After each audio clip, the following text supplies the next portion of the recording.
As I watched him roll his suitcase out the door, a part of me wanted to scream the truth about knowing his dirty secret. But I smiled instead, bidding farewell to my husband Derek as he left for his business trip with her. "You have everything? Laptop, chargers, documents?" I asked, trying to mask my inner turmoil with a warm tone. "Yes, dear, all set," Derek replied, his eyes avoiding mine. He hesitated for a moment, as if sensing my underlying tension, but then he leaned in and pecked my cheek. "Don't worry, it's just a standard year-end review meeting." I forced a smile. "Of course. Have a safe trip. I'll keep everything in order here." He nodded and walked to his car. I watched him drive away, my heart sinking with every mile he put between us. Once his car disappeared from view, I let the facade crumble. "You lying, cheating bastard!" I screamed, tears streaming down my face. How could he do this to me? After 7 years of marriage, 3 of which he'd been having an affair with my so-called friend Jenna.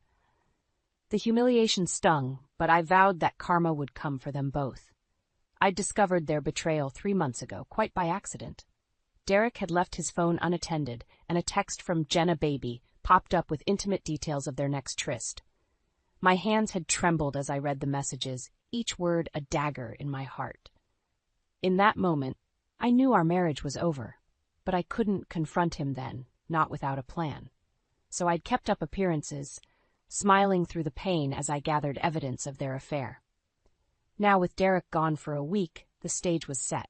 The private investigator had done his job, providing me with irrefutable proof of their transgressions, and my family, my parents and brother Luke, had rallied around me, vowing to help me expose the truth and make them face the consequences. I wiped my tears and took a deep breath. Time to get to work. I grabbed a box and started packing up Derek's belongings, stripping away every trace of our life together. By the time he returned, our home would be unrecognizable, a fitting metaphor for the end of our marriage. With each item I packed away, I felt a weight lifting from my shoulders. The past was behind me, and the future held possibilities for healing and growth. I would be free of Derek's deception, and he would reap what he had sown. The memories flooded back, each one a cruel reminder of how blissfully ignorant I'd been in the early days of our marriage. "I'm the luckiest man alive," Derek had said, holding me close on our honeymoon in Maui. "You're my soulmate, Marianne. I'll love you forever." What a fool I was to believe those hollow words. Even then, he'd probably been unfaithful, unable to resist the temptation of other women. The thought made me sick. When we returned from Hawaii, he'd been attentive and affectionate, and we started talking about having children. But looking back, I could see the cracks appearing, subtle at first, then gaping chasms of deception. "Working late again?" I'd asked one evening, months after our wedding. "Project deadlines are piling up," he'd lied with a casual shrug. I never suspected a thing, not until that fateful day 3 months ago, when his phone had betrayed him. "Hey, handsome, can't wait to taste you again. You made me so wet last time." The explicit text from Jenna had brought my world crashing down. "You worthless scum," I'd screamed, throwing his phone across the room. Derek had rushed home to find me in hysterics, the truth finally exposed. "It's not what you think," he'd pleaded, trying to spin more lies. "Jenna and I are just friends. Save it, you lying bastard." I'd shrieked. "I know everything. The hotel rooms, the weekends away on business. It's all exposed." He fell to his knees, groveling and begging forgiveness. "I'm so sorry. Please, we can work through this." I'd laughed bitterly through my tears. "There's no coming back from this. Our marriage is over." And so the facade had crumbled. In the days that followed, I alternated between despondent grief and volcanic fury. But as the initial shock faded, a new determination took hold, a resolve to make them pay for their betrayal. That's when I'd hatched my plan and brought my family into the fold. To their credit, they'd rallied around me without question, becoming co-conspirators in my quest for justice.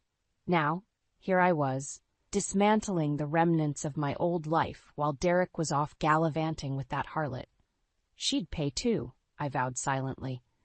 I'd make sure both their worlds were destroyed, just as they'd destroyed mine. With my newfound determination, I knew I needed concrete proof of Derek's affair. If I was going to make them face the consequences, there could be no room for doubt or denial. That's when I reached out to Mike Rawlings, a private investigator who had helped a friend gather evidence in her own divorce case. Within a day, Mike had agreed to take on my job. I'll need access to financial records, phone logs, anything that can establish a pattern of behavior, he told me in a hushed voice when we met at a cafe downtown. I nodded, my jaw clenched. Whatever it takes, I want them buried under the weight of their own sins. Mike raised an eyebrow at my intensity but didn't comment further. It'll take some time to really build an airtight case, a month at least. Fine, I said shortly. Just get it done, no matter the cost. As Mike nodded and we parted ways, a sliver of doubt crept into my mind. What if he couldn't find anything definitive? What if Derek had been too careful and covered his tracks? A wave of nausea washed over me, the anxiety almost overwhelming. But then Luke's voice echoed in my mind. Hang in there, sis. We've got your back. My little brother had always been fiercely protective of me. When I'd broken the news to my family, he'd been the first to pledge unwavering support. That son of a bitch will pay for what he's done to you, he'd snarled, punching the palm of his hand. We're with you, no matter what. So I forced the doubts aside and channeled my energy into maintaining an aura of normalcy at home. I laughed and smiled when Derek sent his obligatory daily text updates, as if everything was fine. Hi, honey. How are you holding up? He messaged one evening. Miss you. I'm doing great, I typed back, only a slight tremor in my hands betraying the lie. Just keeping busy with the deep cleaning I've been putting off for ages. You enjoy your trip. And on it went, a hollow pantomime of our shattered life together. But behind the scenes, Mike was hard at work gathering information through surveillance and financial records. Finally, almost 6 weeks after our initial meeting, he knocked on my door holding a large manila envelope. Got everything you need right here, he said, handing it over. Hotel receipts, phone logs, even photos of them together at a restaurant last week. This should put any doubts to rest. I flipped through the documents and images, a cold smile spreading across my face. Excellent work, Mike. The truth is finally exposed. With the concrete proof of their misdeeds now in hand, my plans crystallized. It was time for the grand finale, the climactic act, where betrayal met its bitter reckoning. With the evidence from Mike securely in hand, I knew the stage was set for the final act of my plan. But I also realized I couldn't do it alone. I needed allies, co-conspirators who would stand by me as witnesses and support. At first, I hesitated about bringing my family in deeper. My parents were getting older, and I didn't want to burden them unduly. Luke was still young. Could he handle the emotional intensity of what lay ahead? But as I wrestled with those doubts, my mother seemed to sense my inner turmoil. Marianne, dear, you look exhausted, she said gently, laying a hand on my arm. Let us help you. You shouldn't bear this burden alone. I blinked back tears and took a deep breath. Mom, Dad, I may need to call on both of you soon for something major. They exchanged a glance, and my father nodded firmly. Just say the word, sweetheart. Whatever you need. Luke showed up at my door shortly after, his expression grave and determined. Heard you might be cooking up something big to take that scumbag down, he said without preamble. Count me in. And just like that, the conspiracy was born. Over the next few days, we held clandestine meetings, plotting our moves with military precision. All of them agreed. Derek and Jenna's sins required the most severe consequences. We have to hit them where it hurts most, socially and financially, Luke growled. Make them radioactive in this town. Mom shook her head sadly. I can't believe it's come to this, but they've left us no choice. Exposing their lies is the only path forward. I spread the evidence from Mike across the dining table, recounting the sordid details of the photos, receipts, and phone logs. We'll strip them of every shred of dignity and respectability, I said, a cold finality in my tone. They'll have to leave this town in utter disgrace. As we solidified our approach, the weight of the years of deceit fueled our collective resolve. Their betrayal had breached the most sacred bonds of family and friendship. Now they would reap the karma they deserved. He's due back on Friday? I told them grimly. That's when we'll strike. The plan crystallized, a two-pronged assault that would unravel everything in their lives. First, I would strip our home bare, leaving nothing but echoing despair for Derek's return. Then Luke and I would confront Jenna directly, laying out the undeniable proof of her affair while her own husband looked on. They all nodded solemnly, their expressions a mixture of grim determination and simmering anger.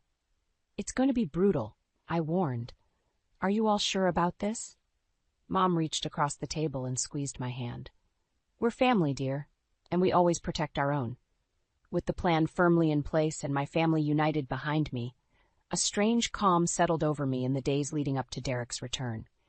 It was as if I had passed through the crucible of betrayal and emerged hardened, stripped of the naive idealism that had blinded me for so long.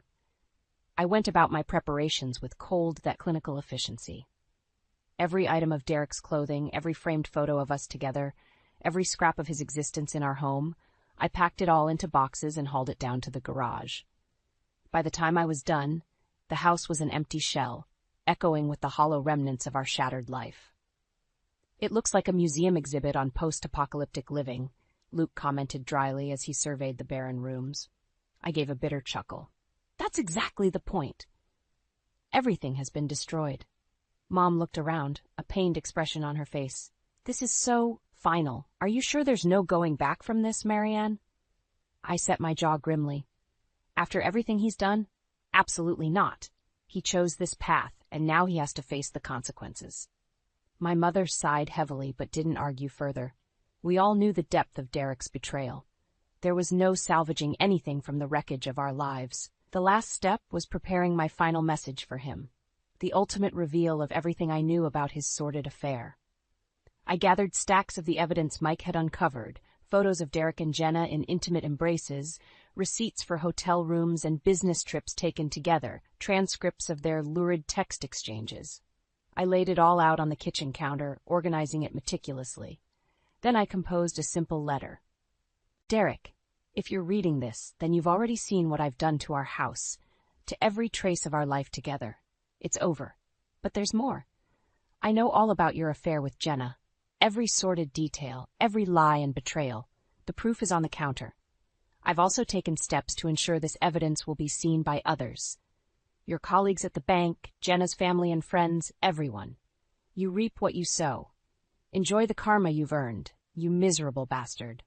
I read the note over a few times, the white-hot anger tempered by a strange sense of closure and liberation. This would be the final nail in the coffin of our ruined marriage. I almost pitied him for the cataclysm that was to come. Almost. With the house stripped bare and the letter penned, there was only one thing left, the confrontation with Jenna that would set the final phase of destruction into motion. Luke would be my lieutenant for that, his rage at the betrayal fueling his determination to see it through. "Tomorrow is the day," I told him firmly. "Are you ready?" He nodded, eyes glinting with icy resolve, ready to bring the hammer down hard. They'll regret the day they messed with our family. I believed him completely. Soon, they would face devastation beyond anything they could imagine, and I would get to watch every agonizing moment of it unfold. With Derek gone and Jenna soon to face her reckoning, I set about putting the final touches on my preparations. The house was a blank canvas now, waiting for his return to deliver the ultimate blow. I took the stacks of evidence, photos, receipts, transcripts, and arranged them neatly on the kitchen counter, ensuring they would be the first thing he saw upon entering. Then I placed my letter on top, its words a dagger aimed at his heart. "Dear God, it really does look post-apocalyptic in here," my mother murmured as she surveyed the stripped-bare rooms. "Are you sure about this, Marianne?" "Absolutely," I replied flatly. "He's going to walk into a world of devastation, a fitting metaphor for the utter destruction he's brought upon our lives." Mom sighed heavily but didn't argue further. Deep down, she knew the depth of Derek's betrayal made this path inevitable. With the house fully prepped, I went about removing any trace of my own existence as well. Photos of me were taken down, personal items packed away. By the time I was finished, the place was devoid of any sign of human inhabitation, past or present. I turned to Luke with grim finality. "It's done. All that's left is waiting for him to return tomorrow and witness the carnage." Luke nodded tightly. "He'll get what's coming to him soon enough, and then it's Jenna's turn." The thought of confronting her brought a cold smile to my lips. She deserved every bit as much devastation as the lying bastard she'd debased herself with. As the daylight began to fade, casting long shadows across the deserted rooms, A strange calm settled over me. It was the peace that comes from knowing a path has been set in stone, with no turning back. "Are you going to be okay tonight?" Mom asked, eyeing me with concern. "Maybe you should stay with us." I shook my head. "No, I need to be here to greet Derek when he arrives. Don't worry, I can handle it." She sighed again but didn't press the issue. After hugging me tightly, she and Dad left, leaving just Luke and me. My brother looked around the abandoned house, a muscle twitching in his jaw. "I still can't believe he did this to you. The goddamn nerve of that scumbag." "I know," I said softly, "but it's almost over now. We'll make him face the consequences and then move forward." Luke gave a curt nod. "Damn right, and tomorrow we'll bring Jenna's world crashing down too. I can't wait to see the look on her face." As the shadows deepened, we finally said our goodbyes and I was left alone with the hollow silence of the house. I wandered aimlessly through the vacant rooms, my footsteps echoing in the void. Finally, I sank down on the bare floor, leaning my head against the wall. Unbidden tears traced their way down my cheeks as the full weight of everything I'd lost, everything that was about to change, washed over me. But there would be no turning back from this path, no way to undo the devastation. When Derek walked through that door tomorrow, the final act would commence, and there would be no stopping the karma that awaited him. The next morning, I woke with a sense of grim determination. Today was the day everything would come crashing down on Derek and Jenna. They were about to face the full consequences of their betrayal.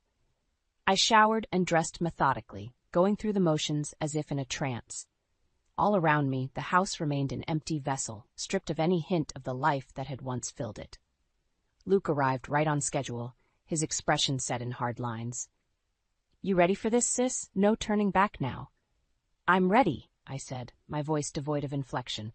"Let's go end this once and for all." We arrived at Jenna's modest two-story home shortly before noon. Her husband Rob's car was in the driveway, exactly as we'd hoped. I drew in a steadying breath as Luke and I approached the front door. "You take point," he muttered. "I've got your back." I nodded tightly and rang the bell. After a few moments, Jenna answered, her brow creasing in confusion at the sight of us. "Marianne? Luke, what are you doing here?" "Don't play dumb with us," I spat.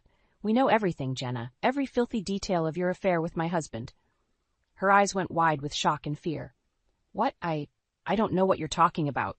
"Save it," Luke snarled. "We've got all the proof. Photos, texts, receipts, everything. You're going to face the consequences right here, right now." Jenna visibly paled, her mouth opening and closing soundlessly. Before she could gather her wits, Rob appeared behind her in the hallway. "Jenna? What's going on?" "Nothing, honey, just—" But Luke barreled past her, grabbing Rob by the arm. "Come out here, man. You need to see the truth about your lying, cheating wife." Rob's eyes widened in alarm as Luke half-dragged him out to the front step where I stood, stone-faced. "Marianne, what the hell is this about?" Rob demanded.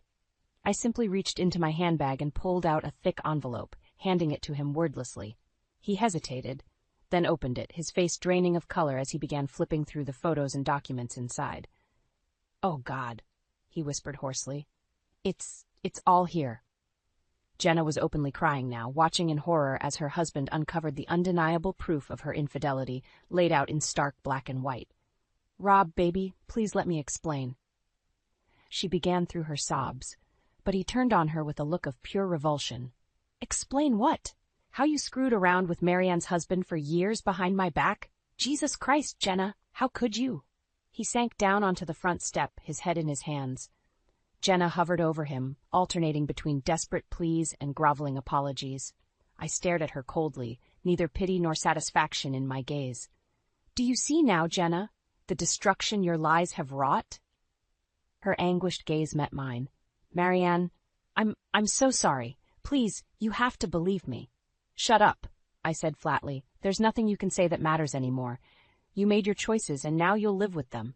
Same as Derek will." She fell silent, shaking sobs racking her body as I turned away. "Let's go, Luke. We're done here." He nodded mutely and we left Rob crumpled on the step, his and Jenna's lives in ruins behind us. As we climbed into my car, a heavy silence settled between us. Finally, Luke spoke in a strained voice. "You were right. She deserved every ounce of that devastation." They both did, I replied simply, staring at the road ahead. This is the path they chose. Now we move forward. There was still one final piece to unfold, the cataclysm that awaited Derek upon his return. But Jenna and Rob's shattered world would serve as the grim preamble to what was to come. As Luke and I drove away from Jenna's house, the weight of what had just transpired pressed down on me. Their world was shattered, and soon Derek's would follow suit. Justice, cold and brutal, had been served. We arrived back at the vacant house and settled in to wait for Derek's return later that evening. An uneasy silence hung between us until Luke finally spoke up. "Do you think there's any part of you that will feel remorse?" he asked quietly. "Once it's done and the dust settles?" I didn't hesitate. Absolutely not. They made their bed. I'm just the one who ripped the covers off and exposed them. Luke nodded slowly. I know, you're right. They brought this devastation on themselves. The hours ticked by in tense anticipation. I tried to distract myself by cleaning and reorganizing the carefully arranged stacks of evidence on the counter. But eventually, headlights swept across the front windows. Derek was finally home. Luke and I both tensed, readying ourselves for the final confrontation. The front door opened and Derek stepped inside, suitcase in hand. "Honey, I'm back. The review meetings ran a little."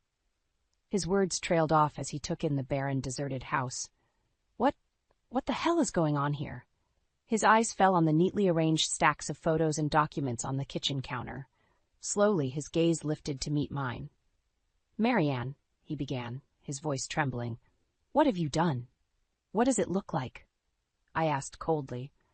"I've stripped away every trace of our life together. It's over." He approached the counter, snatching up the envelope with shaking hands. As he flipped through the damning contents, his face morphed into a mask of horror. "Oh, God! Marianne, please, let me explain." "Save it," I cut him off. "There's nothing you can say. Your lies have been exposed. Your betrayal is out in the open for all to see." Derek crumpled forward onto the counter, his head in his hands as he began to sob. But there was no pity or remorse in me, only a sense of grim satisfaction watching the devastation wash over him. Finally, he lifted his tear-stained face, anguish and pleading written across his features. "Marianne, please, I'm begging you. We can work through this. I'll do anything. You had your chance, and you blew it in the most vile way imaginable." I spat. "Your sins came with consequences, and now you have to live with them." Frantically, he scanned the various documents and photos again, realization dawning on him. "Jenna, oh God, you exposed her too, didn't you?" he whispered, his eyes widening. "Her whole world is destroyed because of me." "Because of both of you," Luke growled from beside me. "You shattered 2 families with your disgusting lies." Derek just shook his head miserably, seemingly broken and defeated. I regarded him with a cold finality. "It's over, Derek. You're going to face the music for your actions, the social and professional ruin you brought on yourself. You and Jenna are finished in this town and everywhere else thanks to social media." He flinched at my words as if struck, but I felt no remorse, no desire to soften the blow. "Pack up what little you have left and get out," I told him flatly. "This chapter of our lives is closed." Wordlessly, he began gathering his scattered belongings as Luke and I watched in silence. Once he'd carried everything out to his car, he turned back to face me. I'm so sorry, Marianne," he whispered. "For everything." I just stared at him, giving no reaction. After a long moment, he turned and walked out the door, his head bowed in utter defeat. As his car pulled away, Luke put a gentle hand on my shoulder. "Are you going to be okay?" I nodded slowly. "Yeah, I think I will be. It's over now. I'm free of him and his web of lies." We stood silently as dusk settled over the empty house. A sense of closure, of finality took hold. The path before me was clear. "Let's go," I told Luke softly. "It's time for me to start over." Without a backward glance, we walked outside and climbed into my car. As we pulled away, I felt a profound sense of liberation and peace. I had prevailed through the crucible of betrayal and emerged on the other side, ready to begin living again. The reckoning was complete. Justice had been served in the most brutal way. Now it was time to heal and rebuild a life free from Derek's dark shadow. The future was mine to shape, and I would seize it with all the resilience and determination I could muster.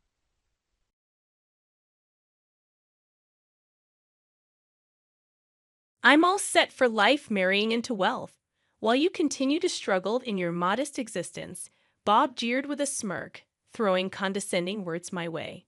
His shrill voice pierced the air, disrupting my relaxing break in the hotel lobby. I wondered where he had met his new wife, a president's daughter, no less. Julie, the daughter of Johnson Enterprises. Bob, with his middle-aged man's laugh, seemed oddly proud, but the mention of Johnson Enterprises caught my attention. It sounded familiar. But which company was it? Ah, yes. I recalled the details about Johnson Enterprises, and a proud smile spread across Bob's face. Meanwhile, I struggled to suppress a laugh bubbling up inside me. My name is Amy. I'm 35 and living with my husband, Bob. I work in my family's real estate business, handling mostly administrative tasks. My father, the president, manages the key business strategies. Being an only child, I'm expected to eventually take over the company. With older executives at the helm, I feel the pressure of one day becoming the president. However, I've been careful not to discuss much about our family business with Bob, who only finished high school and works in a moving company. I don't want to bring work matters home, and Bob, feeling somewhat inferior, avoids the topic. Of course, moving is a tough job requiring physical strength and skill, a job for professionals. I don't mind that he only has a high school diploma, but I understand his feelings, so I avoid mentioning my prestigious university degree or my future role as president in our daily conversations. Bob and I met through a friend's introduction in college. My friend had hired Bob's moving company, and he was in charge of her move. Initially interested in my friend, Bob was turned down, but they got along, so she introduced him to me. Our unusual meeting turned out well, as Bob's carefree nature was a good match for my meticulous personality. After several dates, we became a couple in my late 20s, and at the right age for marriage, our relationship quickly led to marriage within a year.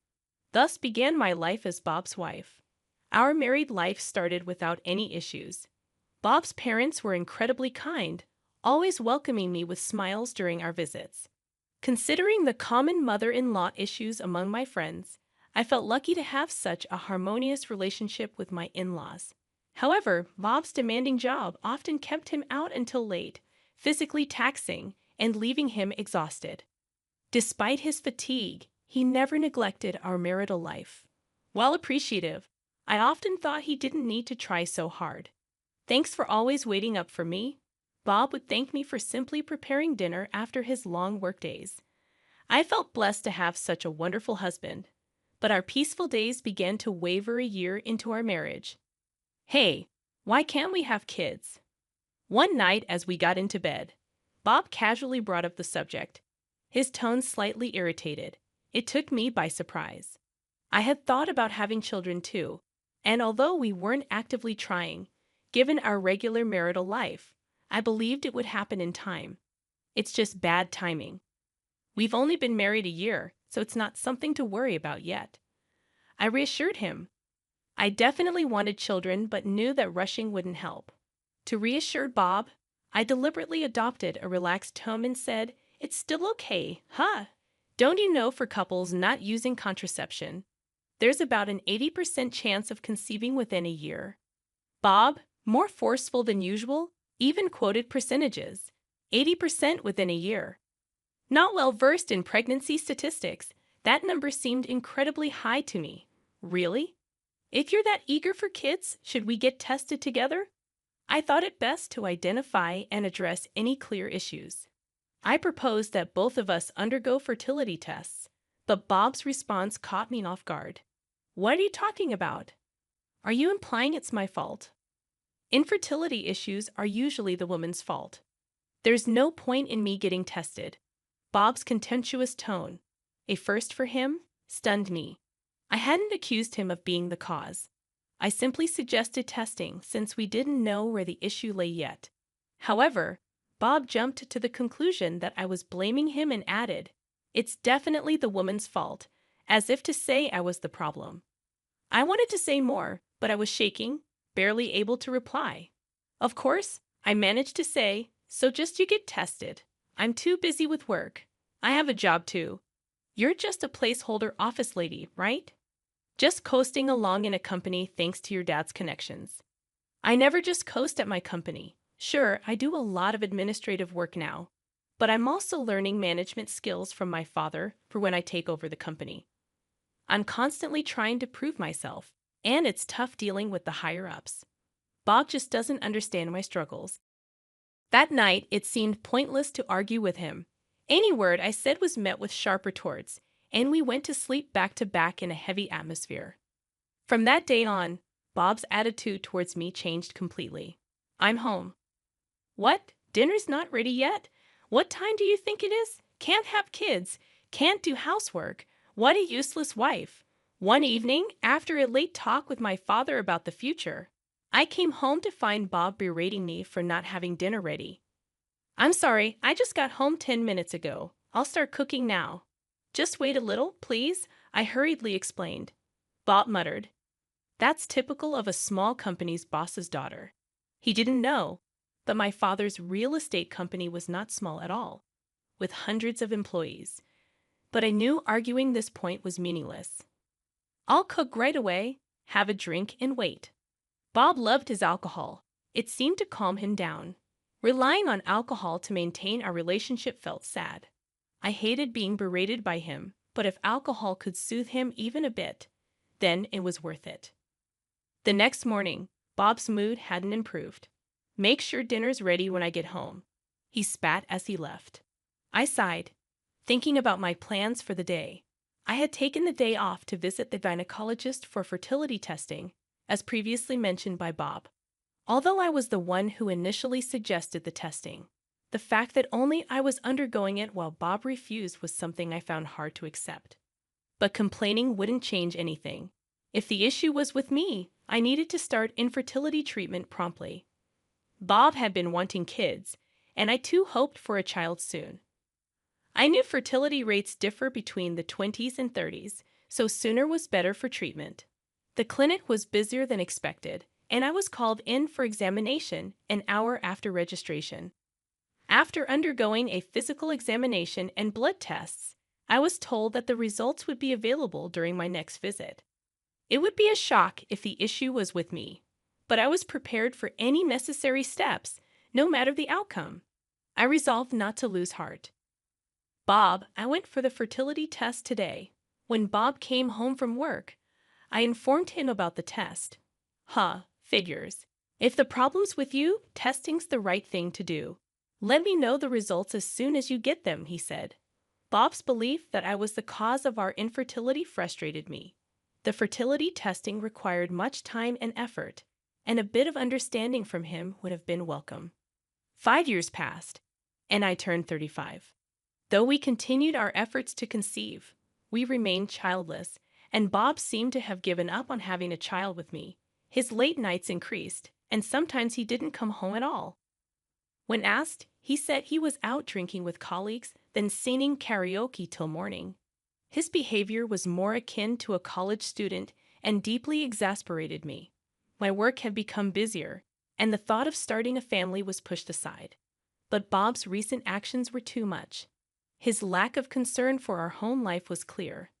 One day, after Bob went out on his day off, I observed that he had left his smartphone in the living room, forgetting to take it with him. With that realization, I picked up Bob's phone, intending to take it to his room. It was at that moment that his phone rang, an incoming call from a certain Julie, as indicated by the caller ID. Assuming it was a work contact, I answered to inform them that Bob had forgotten his phone at home. Hey, Bob, you're late. I've been waiting for 30 minutes. Where are you? If you don't hurry, we'll miss the park opening. The flirty voice on the phone made me catch my breath. Can you hear me? Hurry up, okay? We haven't had a date in so long. The mention of a date shook me, and I quickly ended the call. My heart wouldn't stop racing. Who was this woman? She mentioned a date, so she likely wasn't a colleague. He's cheating on me. Holding undeniable proof of Bob's infidelity, I clenched his phone tightly. Julie had said it was a long-awaited date, indicating a long-term affair. I trembled with indescribable anger. While I was struggling with infertility, Bob was carelessly cheating on me. His recent distance now made sense. He no longer needed me. Unforgivable. Determined to make Bob pay, I started collecting evidence of his infidelity. It wasn't hard to gather proof. First, I easily unlocked his smartphone using his birth date. The call history was filled with Julie's name. When I opened the messaging app, I found numerous messages between Bob and Julie, filled with embarrassingly affectionate words that made me feel nauseated. I took photos of these pieces of evidence with my phone.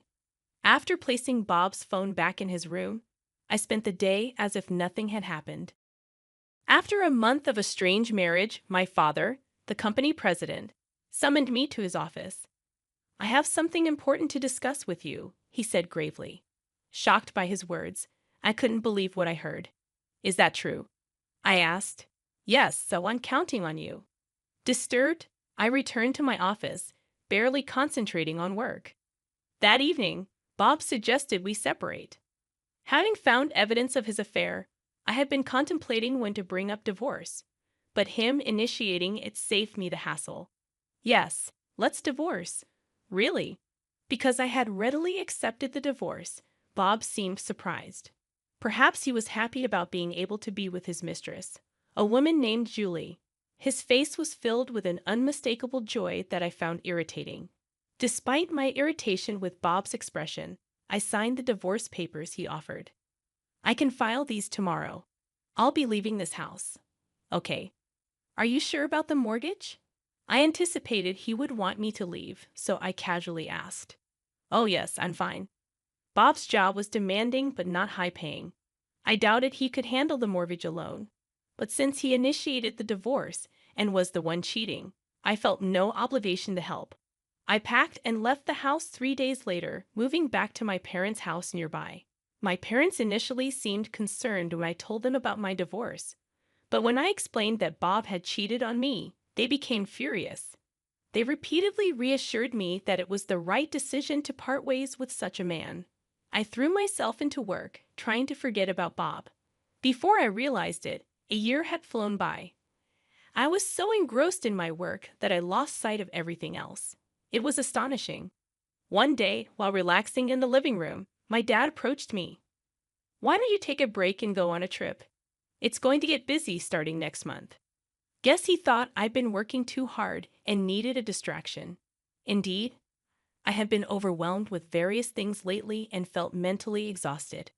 Thinking a little trip wouldn't hurt, I took up Dad's suggestion and decided to travel to the Northeast.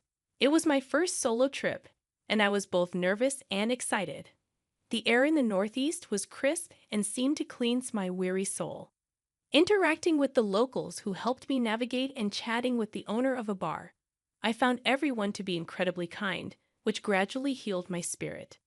I had booked a hotel in Seattle, the most famous and largest around here, thinking, why not enjoy the trip to the fullest?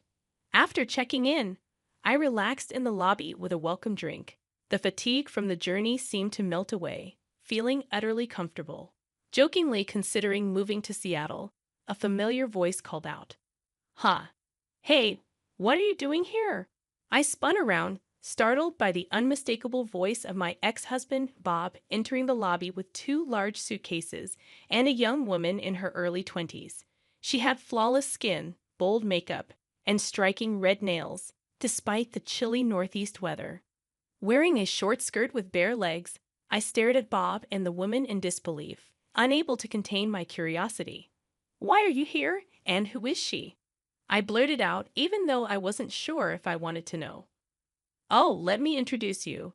This is Julie, my new wife. We're on our honeymoon. Guess what?" "She's a wealthy businessman's daughter," Bob exclaimed, appearing genuinely happy and volunteering information I hadn't asked for. However, the name Julie struck a chord, the same name as the person on the phone. Disgusted that he was with such a young girl, I felt a surge of discomfort. "You're on a solo trip here.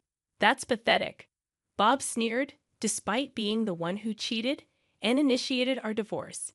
Julie, too, was looking at me with narrowed eyes, her tone carrying amusement. "Hey, Bob, is this your ex-wife? She looks old. Hurry up with the check-in." Irritated by her catty tone, I glared at Julie. Bob nonchalantly wrapped an arm around her waist, responding, "Yeah, I'm set for life marrying into money. You can keep struggling in your poor life." Bob's high-pitched voice echoed through the hotel lobby, disrupting the elegant atmosphere I was enjoying and leaving me feeling upset. His mention of marrying a businessman's daughter made me wonder where he had met someone like that. "Yeah, Julie is the daughter of Johnson Enterprises," Bob proudly stated, his middle-aged laugh seeming childishly proud to me. I pondered, feeling that Johnson Enterprises sounded familiar. After a moment, I recalled it. "Oh, right, that company." Bob's face lit up with pride. "Impressive, huh?" he explained. However, I was secretly holding back laughter inside. "Come on, you know this company. Her family's loaded, and they even paid off the mortgage on that house quickly. Thanks for divorcing me so easily, Amy." His tone was dripping with sarcasm, but it didn't bother me at all. "Yeah, I know them. They're in the biggest building downtown, right? I've seen it and even been there," I replied calmly. "Oh, you've been there?" Bob seemed surprised. "It's quick then. Her family owns a huge company, so they're loaded. Breaking up with you was the right choice." Bob smirked nastily, but I simply nodded, still calm. "That building, it's part of our real estate holdings," I mentioned casually, as if I just remembered. Bob and Julie both asked in unison, "What do you mean by our real estate?" "That building is rented by my father for his most prestigious office. I don't know if your company is involved in real estate, but it's not a shabby building," I explained calmly. Both seemed skeptical of my words. I hesitated for a moment, but there was no turning back now. Telling Bob about my company wasn't my concern anymore. "Yes, I know how grand it is. I was there when my father bought that building. It was about $200 million, I think. But recently, Dad was complaining about a tenant not paying their rent. Turns out it was your company. In fact, my father is a real estate magnate with assets worth $3.2 billion. The building Johnson Enterprises is in is one of them. The tenants of the building change regularly, but currently it's Johnson Enterprises. For the past few months, they hadn't paid their rent, and that's what was troubling my father." "Rent not paid?" Julie looked shocked, but then she burst out laughing. "That can't be true. Our company's doing great. We can surely pay the rent." I'm not falling for such a lame lie to drive a wedge between Bob and me. Her shrill voice echoed in my ears. I let out a deep sigh. It seemed like a reasonable conversation with this woman was impossible. Pulling out my smartphone right there, I decided to call my dad. "Dad, I'm here with the daughter of Johnson Enterprises. Can you send me a photo of the reminder notice for the rent?" I quickly relayed my request, and Dad sent a photo of the rent reminder notice for Johnson Enterprises. Showing it to Bob and Julie, I doubted they could suspect it was fake, given the speed. "See, you can tell, right? 3 months of unpaid rent. If you don't pay soon, we might have to sue." "What are you going to do?" At the mention of a lawsuit, Bob and Julie's faces turned pale. "Come to think of it, Dad has been really on edge lately, yelling about sales and firing a lot of employees," Julie mumbled, sounding unsure. Seeing her, Bob shouted in despair, "Lies. You're just trying to trick us and tear Julie and me apart, aren't you? You're still that kind of person, trying to get back at me for remarrying. Your tactics are dirty." Startled by Bob's loud voice, I took a step back, hearing Bob's accusations of dirty tactics. Memories of all the heartless words he had hurled at me during our marriage flooded back. Determined to confront Bob, who was now gloating about marrying Julie, a wealthy businessman's daughter, I prepared myself to tell him the truth. "What are you even saying? Do you really think I still have feelings for you? How foolish. I've long been fed up with a man like you. In fact, I've been feeling sorry for Julie, who got caught up with you. Did you marry her just for her money? You married me for shallow reasons too, like wanting to get married quickly or wanting kids.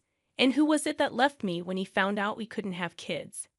Who insulted me, calling me useless for being infertile? You're to blame for all of it, yet you think I still like you. You must be out of your mind." I unleashed my pent-up frustrations on Bob, feeling a wave of relief. Bob, on the other hand, seemed infuriated, trembling with anger. "You're just an arrogant old hag. You probably can't even get married or have kids anymore. Julie and I were planning to have fun making a baby after this trip, and now you're accusing Johnson Enterprises of not paying rent." Panicked upon realizing the poor performance of Johnson Enterprises, Bob was desperate to blame all his misfortunes on me, deciding to deliver the final blow. I calmly said, "Oh, I didn't mention it, but I'm 4 months pregnant. I'm in the stable phase of my pregnancy, so Dad suggested I take this trip to relax. Of course, I have my doctor's permission."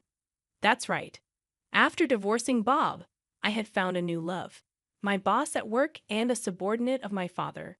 He supported me mentally when I was struggling, encouraged me at work, and fully supported me. I found out I was pregnant with his child just 3 months ago. Knowing about the baby, I immediately married him. It was a quick marriage, but the company celebrated it grandly. My pregnancy was going smoothly, and encouraged by my father and husband, I embarked on this trip. And just before breaking up with Bob, my father had told me he was retiring as CEO next month. He decided to retire after being diagnosed with diabetes and thinking it was time to step down. Therefore, I would inherit my father's assets. This made it easier for me to accept the divorce from Bob. Even without Bob, I knew I could live a full life. The word pregnant slipped effortlessly from my lips, leaving Bob shouting, "What? You're pregnant? So, were you using birth control when we were married? What's going on?" Bob stomped his feet in complete confusion. "Birth control? I never did that. Remember, I told you I had infertility tests at the clinic, and they found no issues. So the problem was with you. Too bad." As I bluntly told this to Bob, his face twisted visibly. The problem was with me? Does that mean Julie and I can't have kids? Why did I divorce you and marry Julie? Bob muttered to himself, shoulders slumped in defeat. "What do you mean? Why?" I felt betrayed, knowing he was infertile. Julie snapped, angry at Bob's selfish reasoning. Realizing I couldn't bother with them anymore, I said my final words. "That's why from now on, please don't involve yourself with me and Julie. Regarding the rent for Johnson Enterprises, I won't back down until it's fully paid. If you plan to continue renting that building, please pay the overdue rent soon. Otherwise, we'll have to take legal action. I have nothing more to save you two, so goodbye." I left Bob and Julie arguing and confidently walked back to my hotel room.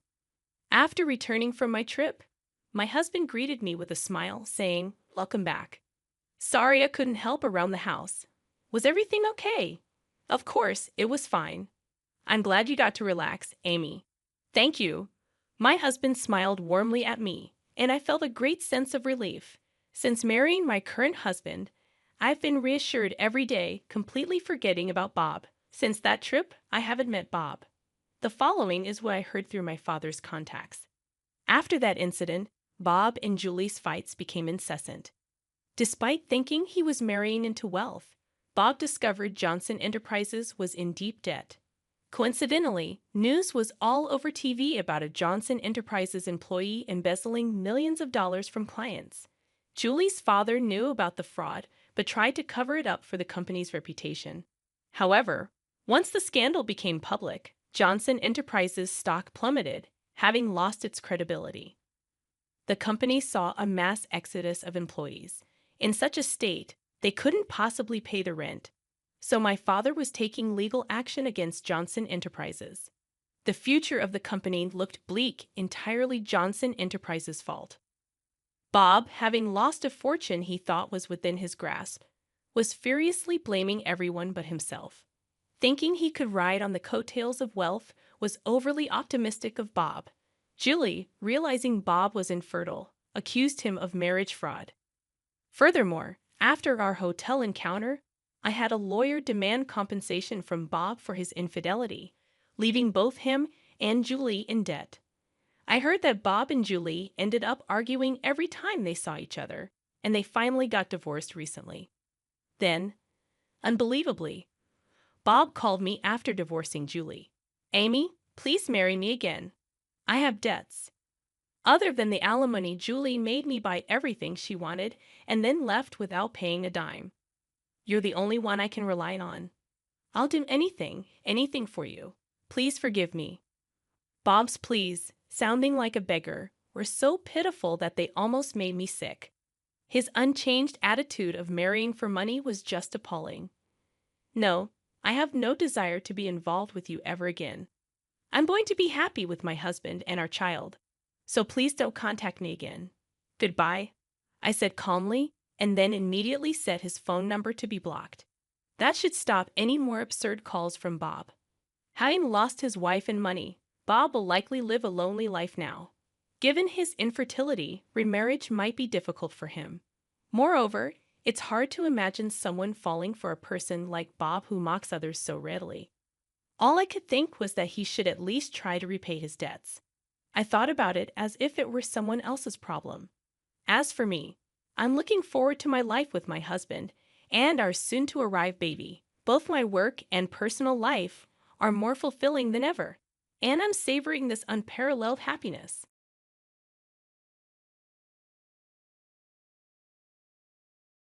Greetings, I'm Felicity, and I've reached the age of 37.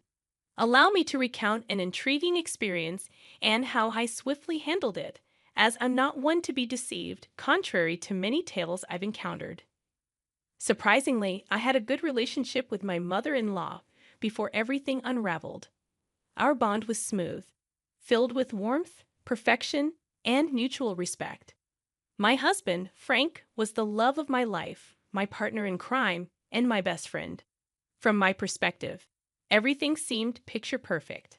This isn't a delusion or oversight on my part. Sure, we had our arguments like any normal family, but there were no red flags and all seemed well. However, the shocking turn of events that followed left me bewildered. Let me narrate the incident and explain why I chose to seek revenge on my husband and mother-in-law. I had planned something special for our family. A vacation originally meant for Frank and me. However, considering Tiana, my widowed sister-in-law, and her loneliness, I decided to include her. I sponsored most of the trip, covering accommodation, meals, and activities. Frank and Tiana were only responsible for their additional expenses. The plan was to treat them to a once-in-a-lifetime vacation in Spain, exploring Barcelona's vibrant streets, savoring tapas, and enjoying the Mediterranean sunshine.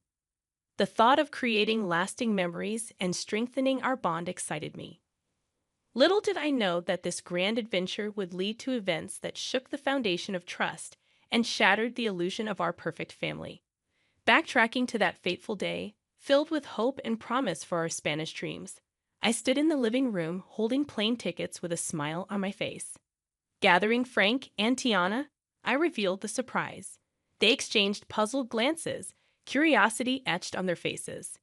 Tiana, with her wise eyes, tilted her head slightly. With a flourish, I presented the tickets and shared my plans for our Spanish adventure, hoping to see joy and gratitude in their eyes. Frank's face lit up, expressing genuine anticipation. "Felicity, you truly are something else," he explained. Anticipation bubbled within me as I eagerly awaited the commencement of our extraordinary journey. Tiana, on the other hand, donned a gentler smile, her gaze meeting mine. "Oh, my sweet Felicity, you've truly outdone yourself. This is a gift beyond measure. I'm deeply touched," she expressed. In that moment, pride and contentment swelled within my heart. Their reactions were a validation of the love and effort I had poured into this surprise.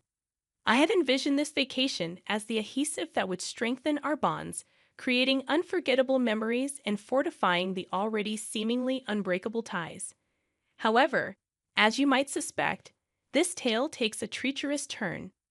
Beneath the facade of our seemingly idyllic relationship, a complex web of deceit and betrayal lay in wait, ready to ensnare us all.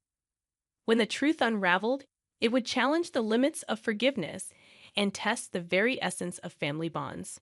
As planned, we boarded the plane, embarking on our 2-week adventure. The anticipation was palpable as we immersed ourselves in the vibrant streets and rich tapestry of Spanish culture. The first week unfolded seamlessly, with the flavors of paella, exploration of historic landmarks, and dancing to the infectious rhythms of flamenco. Laughter and joy filled the air, and I reveled in the belief that our bond was unbreakable. However, little did I know that a storm was brewing on the horizon, waiting to unleash its fury upon my unsuspecting heart. On a fateful Monday morning, as the sun bathed the city in golden hues, I woke up to find an empty hotel room. Confusion and a growing sense of unease gripped my heart. Frantically, I reached for the phone, dialing both my husband's and Tiana's numbers, hoping for an explanation. But to my dismay, their phones remained silent, their voices absent. Fear began to claw at the edges of my mind as I searched the empty room for any sign of their presence. No notes, no bags, no traces of disturbances or struggle. Just an unsettling silence that hung heavy in the air. It seemed I was left alone in a foreign land, and the minutes felt like an eternity. As despair threatened to consume me, a glimmer of hope pierced through the darkness. My phone buzzed, signaling an incoming call. It was Tiana. Relief washed over me, mingled with confusion and a deep sense of hurt. How could she leave without a word? With trepidation, I answered the call, my voice filled with a mix of concern and disbelief. "Tiana, where are you? What happened?" I questioned. Tiana's voice, tinged with a strange mix of resignation and frustration, reached my ears. However, it wasn't the same sweet voice I had always known. It sounded colder. "Felicity, I felt the need to return your calls since my phone was incessantly ringing. Oh, I'm sorry for disturbing you. I was just wondering where you two went.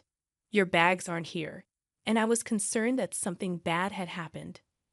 With an indifference that shook me to the core, she uttered the next words, "We left you." "But why? What happened?" "I couldn't bear to spend another week in your company, so I had to leave." "Did I do something wrong?" "Yes. I mean, how could you be so dense?" "Dense? Excuse me. You sprung up this trip on me, practically forcing me to go with you. I couldn't remain disingenuous any longer. Let me spell it out clearly for you, Felicity. I don't enjoy your company. Sure, we can spend a couple of hours together at a family event, but 2 weeks? I tried to be civil and grace you with my presence for as long as I could. Turns out I could only master 1 week with you before I lost my mind. I'm sorry, but I'm on the way to the airport with Frank right now. We can't be around you any longer." Shock reverberated through my core as the revelation struck me like a bolt of lightning, unraveling the threads of trust I had so naively woven. How could our seemingly unbreakable bond crumble beneath the weight of unspoken grievances? Questions flitted my mind as I grappled with this harsh reality. What had I done wrong? What exactly did I do to deserve such harshness? How did things escalate to this point? Was there no chance for reconciliation? Confusion and heartache intertwined within me, the pain of betrayal seeping deep into my soul. I didn't know you felt this way, Tiana, honestly. And you had no reason to. I'd always led you to assume that things were fine and dandy between us. Why not bring that up? Why not sit me down so that we could hash out whatever problem there was between us? Because if I'm being honest, I still don't know what I've done to wrong you. That's the thing. I just can't put my finger on it, but you just irk me." "What? That's the most childish thing I've ever heard. You can't stand me just because of some inexplicable irk? Grow up, Tiana. I thought I offended you or something, but I didn't do anything wrong, right?" "Not necessarily, but it doesn't matter. What matters is how I feel about you, and I feel that you're annoying, and I just can't stand being around you. If that's the case, then why did you say yes to coming with us on this trip?" "Because it was a free trip to Spain. No one is going to turn down that opportunity. But as the days went by, I grew more and more tired of your antics." "What antics, Tiana? What did I do that was so bad that you decided to leave me all alone in a foreign country?"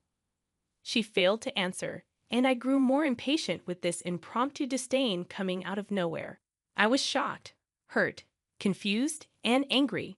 But most of all, I was just sad. I had to inquire about my beloved husband and what he had to say in all of this. Let me speak to Frank, casually and easily. Tiana passed the phone on to Frank. Assuming someone, likely Frank, was eavesdropping on the entire conversation, he responded with the same indifference and coldness as his mother. Hello. Really, Frank? You decided to leave me too. I didn't leave you because I don't like you. I left because my mom needed me to take her home. So you knew about all of this? How long have you known about your mother's apparent hatred towards me? For some time now. I was hoping this trip would bring her closer to you, but I was wrong. Okay, but what I'm failing to understand is why none of you approached me about this. We're all adults, meaning if there's an issue, we solve it. It's not like we haven't had arguments in the past. We sat down and solved those arguments. What's different about this time? Frank failed to answer, mirroring his mother's earlier silence. The only thing I can safely conclude about this entire stupid debacle is that your mother hates me for a silly reason, which she knows isn't valid. Maybe she's jealous of me or something.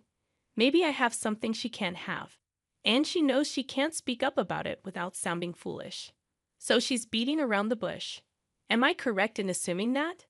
Their resounding silence affirmed my assumption. Well, I can say that I'm honestly shocked. I didn't know that you two felt this way about me. I hope you have a safe flight back home. I cut the call, pacing around the hotel room, still trying to understand the issue. As I contemplated whether I deserved this treatment, I realized that 47 years on this planet had taught me that sometimes people hate for no apparent reason, driven by jealousy or bitterness. It's not uncommon, but the last people I expected this behavior from were my own family. After sobbing for some time, I had an epiphany, taking me back to the moment when I decided to take control of my destiny and seek vengeance against those who wronged me without cause. It was a pivotal moment that would forever change the course of my life. Wiping away my tears, a newfound determination welled up within me. I refused to waste any more precious emotions on their actions. It was time to show them they couldn't trample over my heart and get away with it. With trembling fingers, I dialed my childhood friend Arlo's number, knowing I could trust him with my darkest secrets. After pouring out my heart and explaining the painful betrayal, I cautiously asked if he could assist me in my quest for justice. Arlo, always the loyal and mischievous friend, listened intently, his voice filled with a mix of concern and excitement, reassuring me that he had my back. Felicity, my dear friend, you're a force to be reckoned with, and you know you can count on me for anything and everything. So, what are you planning on doing? Well, Arlo, you know how your construction company always has excess sawdust. Yes, it can be quite a hassle to get rid of sometimes. I believe I've found the perfect use for it. His curiosity piqued. I unraveled my plan like a carefully crafted script, detailing how we would execute the ultimate act of retaliation. Bags of sawdust would be delivered to Tiana's house, infiltrating every corner and crevice, leaving an indelible mark of chaos and betrayal. Arlo couldn't help but smile at the brilliance of my idea, a subtle yet impactful reminder to Tiana of the stress she had unleashed upon my life. Armed with Arlo's expertise and my newfound determination, we set our plan into motion. The question arose, how would we get inside the house before they returned? You need to get the spare key hidden under the potted plant on the patio. Then you'll be in. Wow, you thought of everything, huh? I'm not one to be played with. I think I'm a reasonable woman, but if they want to go lower and act childish, then I'll go even lower. Atta girl. As the hours passed, anticipation swirled within me. Arlo assured me that the mission was complete, and soon I would witness the fallout of our carefully orchestrated chaos. Then, like a sweet melody in my ear, my phone chimed with a message from Arlo.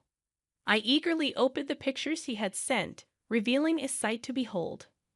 Tiana's once pristine home now resembled a post-apocalyptic wasteland, drowned in a sea of sawdust. Every nook and cranny had been touched by our mischievous hands, a scene straight out of a surrealistic painting. an embodiment of the chaos that had unfolded in our lives. I called Arlo, and his laughter echoed through the phone. I couldn't help but join in. It was a cathartic release, a shared moment of triumph against those who had betrayed me. I expressed my heartfelt gratitude to Arlo, acknowledging his willingness to tread the path of mischief with me. He simply said, "Naughty can be so satisfying, my friend." As the clock ticked away, I could feel the tension building within me. How would Frank and Tiana react when they walked through the doors of their once beloved home?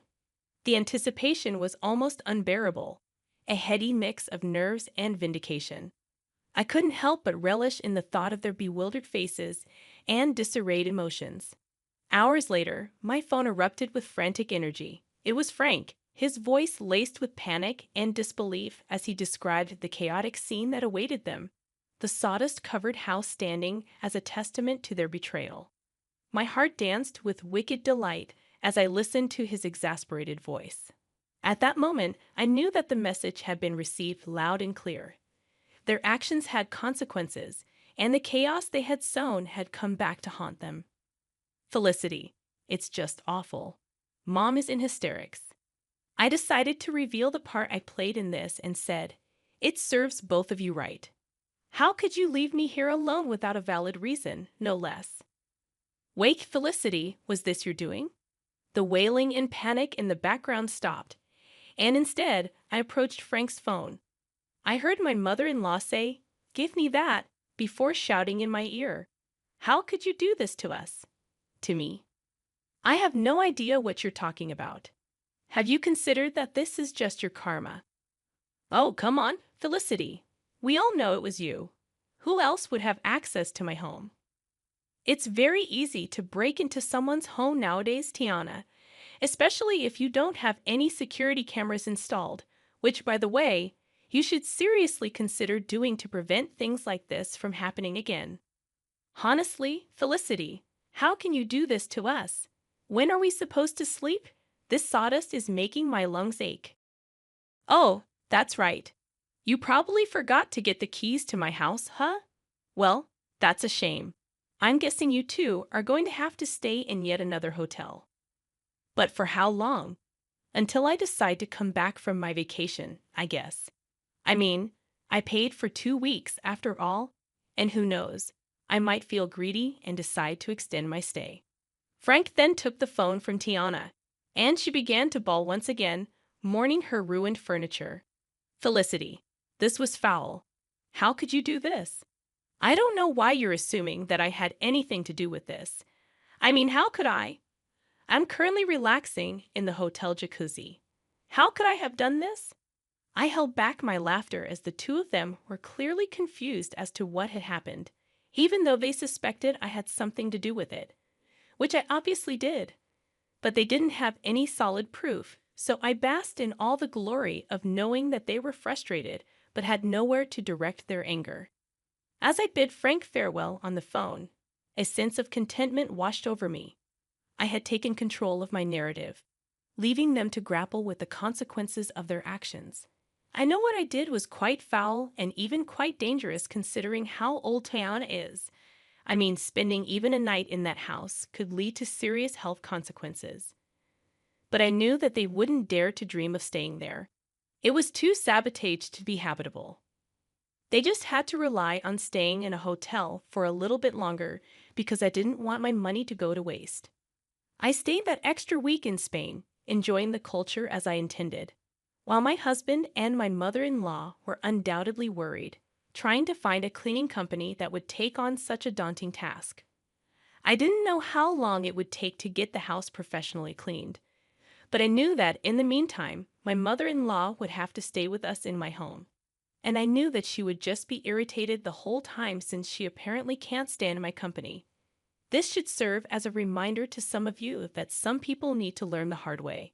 And if it just so happens that you can dish out your own justice, then by all means, go ahead and do it, and really give people something to be mad about.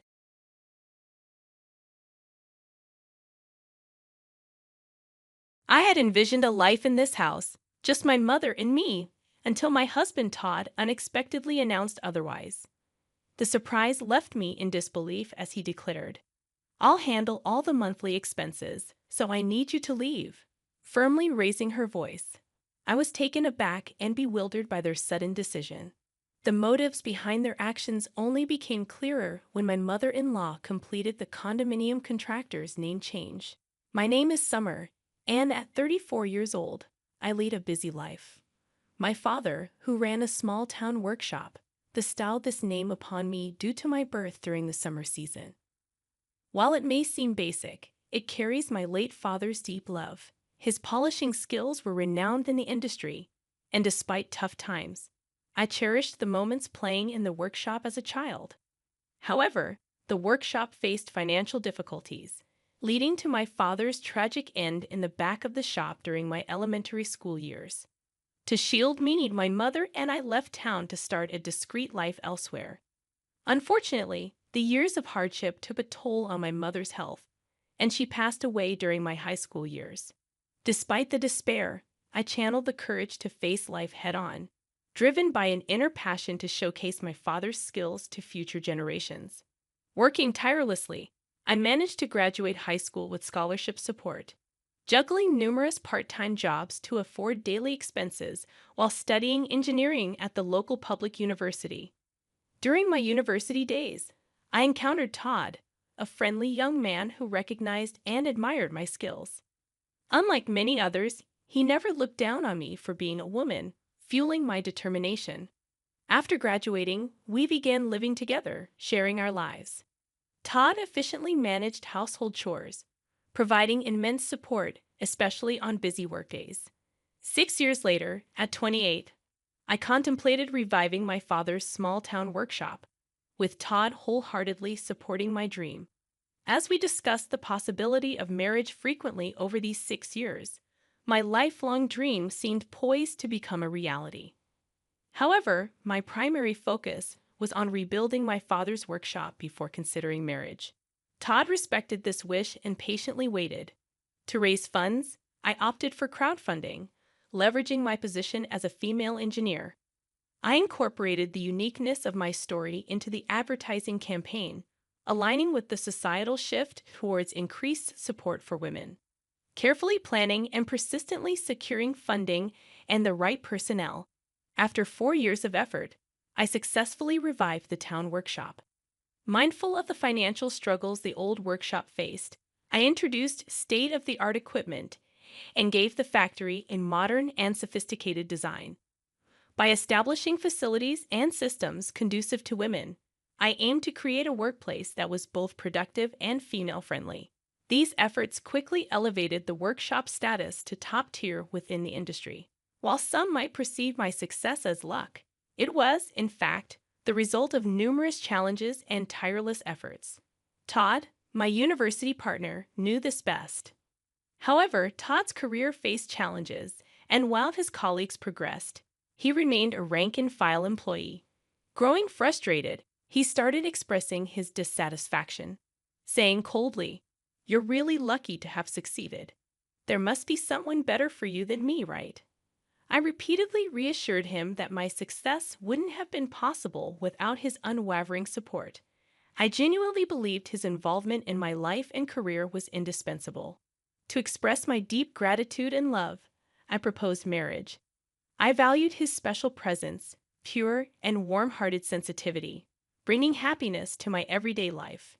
Despite finding great comfort and solace in his presence, I began noticing changes in his heart over the 10 years since we became adults.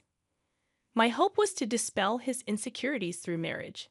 Upon deciding to marry, we rushed to inform our families. Contrary to my expectations, Todd's family home was an old, decaying wooden house that raised concerns about its stability. When Todd's mother first saw me, she remarked, "You're the daughter of the wealthy business owner they often talk about," reflecting my past fundraising and media exposure.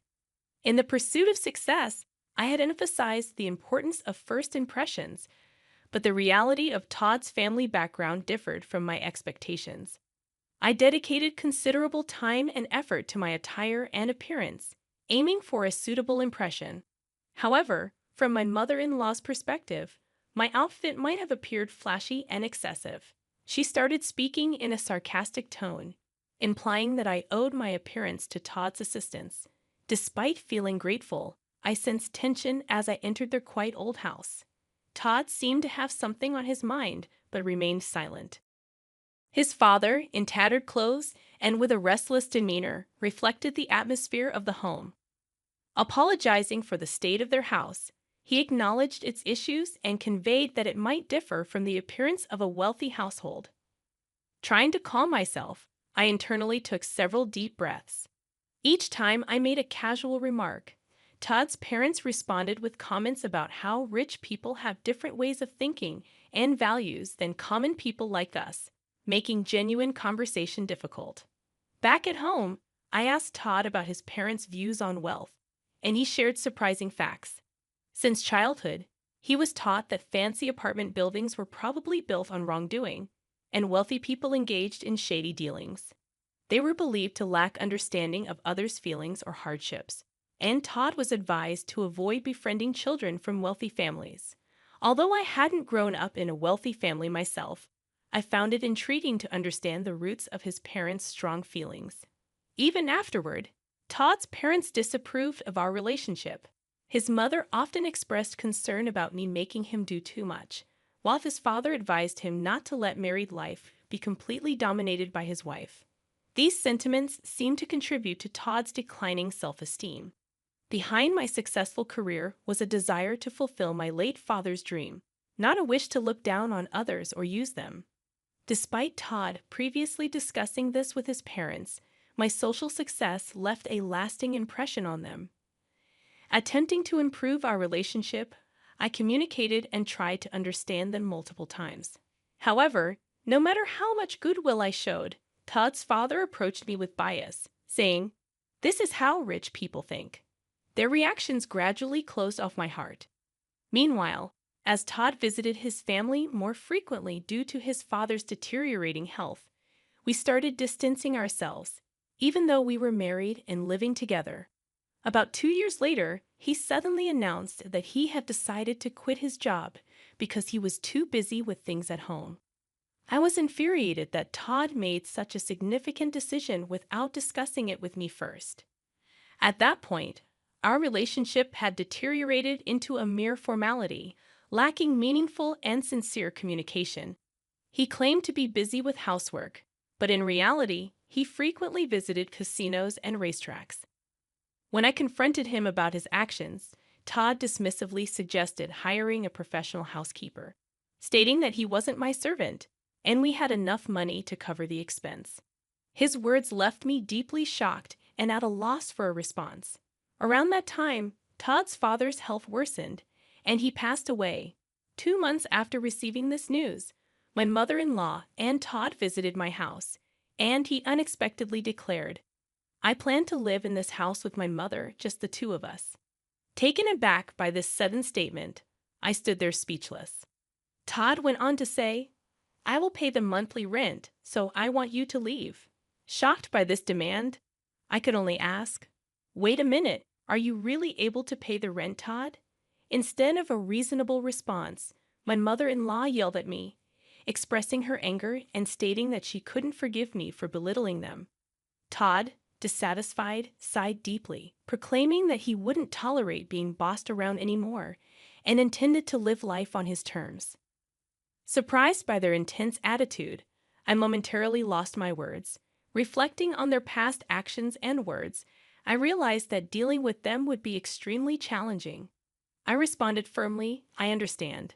I will leave this house next month." Unsatisfied, my mother-in-law pushed for an even quicker departure, demanding, "Can't you just get the hell out of here and leave next week?" I'm being ready for my new life, and I've already arranged for my stuff to be delivered to my new house. Her abrupt demands puzzled me, considering I had just decided to leave. Unable to comprehend her reasoning or course of action, I hesitated. In response, my mother-in-law raised her voice even more, asserting, "Someone as wealthy as you should leave them moving to professionals, right?" She repeated a sarcastic phrase, implying that she viewed the wealthy as something special or different. Initially, I considered it proper for them to move to a new place since I was the one who contracted for the house. However, my mother-in-law continued to assert strongly, "This house belongs to Todd. No matter how much you earn, I won't allow you to hide that fact." Behind her words, I sensed a message that my higher income shouldn't make me feel superior to Todd. Looking at Todd's changed and gloomy expression, I questioned why I had invested so much time in such a person. In this unbearable situation, where living with them seemed insufferable, and I wanted to avoid sharing the same space, breathing the same air, I concluded that it was time to seriously consider divorce. Understood. This weekend, I'll proceed with the moving arrangements, handling all necessary document changes and procedures. When I responded in a soft tone, Todd and his mother exchanged glances, smirking triumphantly, as if a long battle had ended, and they had finally won. Immediately, I began searching for vacancies in apartments and condos, also looking for a reliable moving company amidst my busy days, including work-related business trips. Returning home, I found Todd deep in sleep, seemingly ignoring my existence. On the weekend, he calmly signed the divorce papers without displaying any emotion. Meanwhile, his mother was receiving explanations from the real estate agent about the rental agreement and signing the contract. I was particularly concerned about whether she truly understood the high rent of $66,000. After completing all the procedures, I found myself walking alone toward a new place with a high-rise condo behind me. The new apartment, a one-bedroom with secure surroundings, was perfect for me living alone. During the move, I decided to discard many unnecessary things, clearing both my room and my mind for a fresh start. Decorating the space to my liking was an enjoyable time for me, gradually immersing myself in the new lifestyle. Thoughts of Todd and his family started to fade, although I couldn't completely erase them from my mind. Reflecting on the memories with Todd and the challenging times we had overcome together, I never imagined our relationship would end this way, especially during our university days when we struggled financially. We supported each other's livelihood. The strain that developed over time was deep and immeasurable. However, I later came across shocking information when I coincidentally reunited with a university friend. She told me rumors of Todd flaunting around in city clubs. Also, a former neighbor from where I used to live mentioned seeing my ex-mother-in-law frequently entering and exiting a luxury foreign car. They described them wearing unfamiliar luxurious fur clothes and speaking completely differently than before. Hearing about their lavish lifestyle, I couldn't believe they'd once looked down on the wealthy. Particularly after I had distanced myself from that life, I saw how much they had transformed. Then, unexpectedly, 2 months later, I received a call from Todd. "I really need your help." His voice conveyed a level of desperation I had never heard before. I had not expected to hear from him in such a manner after our one-sided relationship ended. "Actually, we've gotten ourselves into some unexpected trouble." What exactly happened? Todd's response indicated that the events had begun 3 months prior. He was shocked to learn the astonishing truth through a call from his mother. "I hit the jackpot in the lottery. Can you believe $30 million?" She had apparently been buying lottery tickets in the past, and this time she had won an amount beyond her wildest dreams. "Is that really true, or is it a joke?" Todd asked her to confirm.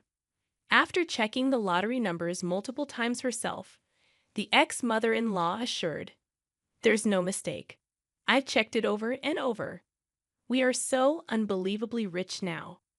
Now we can face those upper-class people with no problem. Truly, God has blessed us." She spoke with elation, lifting her spirits. Moved by these words, Todd was in tears, and his mother added, "With this amazing stroke of luck, you can escape from that woman's clutches. Have you heard? She seems to be frolicking around with some young guy now. Such a woman should be kept at a distance." These words pushed Todd further, and his pent-up anger and frustration boiled over. "Now that we've acquired wealth, I won't be controlled by her. We won't have anything to do with her anymore," he declared with a trembling voice, informing me of our disconnection. It became evident that during these events, A common goal had emerged between them to completely exclude me. Subsequently, they began a lavish lifestyle in a downtown luxury condo, seemingly spending extravagantly every day. Todd used his savings liberally, and the ex-mother-in-law spent her late husband's inheritance without any reservations. Excited, they decided to go to the nearest bank to cash in the lottery ticket. However, at the bank, they faced a shocking truth. The lottery ticket they brought was from the previous year. Disbelief and dismay spread across their faces. It turned out the ex-mother-in-law had been comparing last year's lottery ticket with this year's winning numbers. Amidst this commotion, there was a deep-seated fear that somehow I would take their wealth from them. Surprised upon hearing their story, I was at a loss for words. "That's truly unfortunate and sad." I conveyed my sympathy. Just as I was about to end the call, Todd spoke up again, asking, "But we should have a right to alimony, right?" Continuing to claim without any basis, he added, "You were cheating, right? On that fact alone, we should be able to claim alimony." Explaining his situation, Todd felt stressed about the house and believed he had the right to demand alimony. However, it was clear in my memory that Todd had quit his job on his own accord. My emotions surged, and I couldn't tolerate such baseless claims. "I can't believe you would say such a thing, you sleazy man. Are you for real?" I raised my voice involuntarily. In this moment, my usual calm judgment and strong resilience frayed. Perhaps sensing my anger, I could feel Todd's surprise and confusion over the phone. "Truly, it's me who should be seeking alimony. You only think about yourself, heartlessly kicking me out always. That want-to-be-rich spiel, I heard it so many times. Why do you and your mother complain so much? I can't tolerate this attitude of just being jealous without making any effort." I continued with an emotional outburst. After my emotional outburst, there was a moment of silence. Then, I felt a sense of clarity and hung up the phone. Their mistake with the lottery ticket astounded me, but now it was none of my business. Whatever fate they met was irrelevant to me.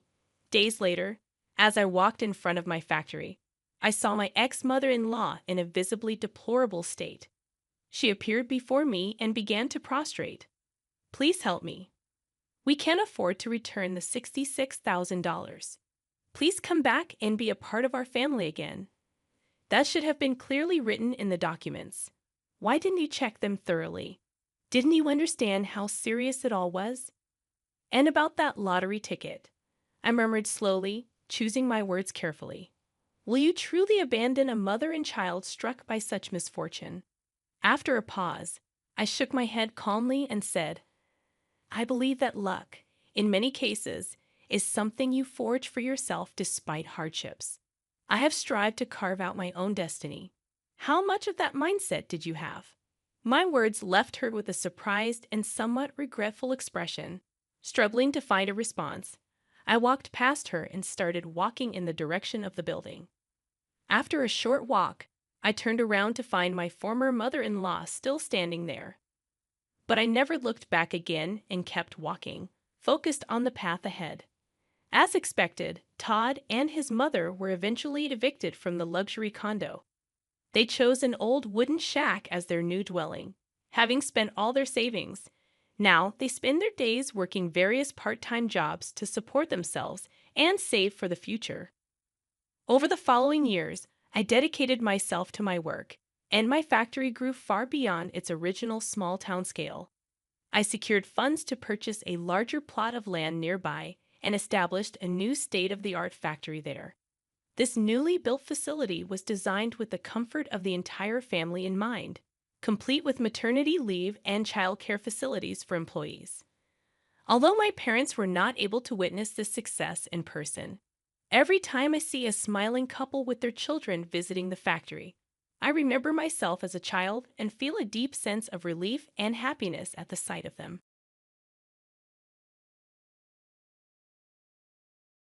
Don't act all high and mighty over a measly $12,000. You're useless.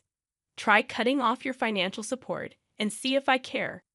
Even though I've been sending money to my brother and his wife for 10 years, why do they have to berate me like this? Fine by me. With that, I firmly hung up the phone. They should be the ones worried, not me. I won't help them anymore, no matter what happens. My name is Angela. I live with my husband Niles and our son Seth. Niles is incredibly kind. He actively helps around the house and spends quality time with Seth. I've been living a happy life, but I have a concern. It's about my older brother Freddie and his wife Isla, who live in our family home. Our mom, named Jean, retired and moved back home after Freddie and Isla declared they would take care of her. Growing up in a single-parent household, I was worried, so I gladly accepted Freddie's offer. To show my gratitude, I've been sending Mom $12,000 every month. But things seemed off after Freddie and Isla started managing the money. Whenever I forgot to send the money, Isla would angrily call me. Each time, I'd rush to transfer the funds. Mom's behavior also seemed strange lately. She's been distant on the phone, often comparing me to Freddie. Freddie has always struggled academically and isn't athletic. Mom used to complain about how Freddie didn't study as much as I did, but now the tables have turned. I didn't understand why Mom's attitude changed, but I never stopped the financial support. At the beginning of a new month, Isla calls my cell phone as usual. "Did you forget this month's money? What's the deal?" she scolds. "I'm sorry. I'll transfer it right away." "You're so clumsy. How do you even manage to raise a child?" Isla berated me, urging me to transfer the money quickly. I felt like I was being extorted and uneasy about the whole situation. Is this how financial support is supposed to work? Isla's aggressive behavior started when she first met our family. The first time she saw me, she scoffed. "Who's this plain girl?" "Freddie's sister." No way. I was taken aback. I never expected such a comment from someone I just met.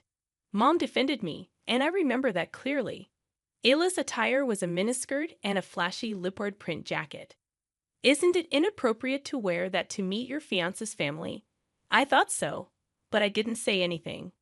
Isla's behavior only escalated from there. I vented to my husband, who was also upset. I found solace, but the idea of having her as family was disconcerting. However, Freddie wasn't the most sensible person either, so I assumed I'd get used to it. Their behavior worsened after moving into the family home. I wondered if Mom was okay living with them, but with work and raising Seth, I couldn't visit Mom and was left in the dark about the details of her well-being. Amidst our busy lives, Mom suddenly called at the end of the month as usual.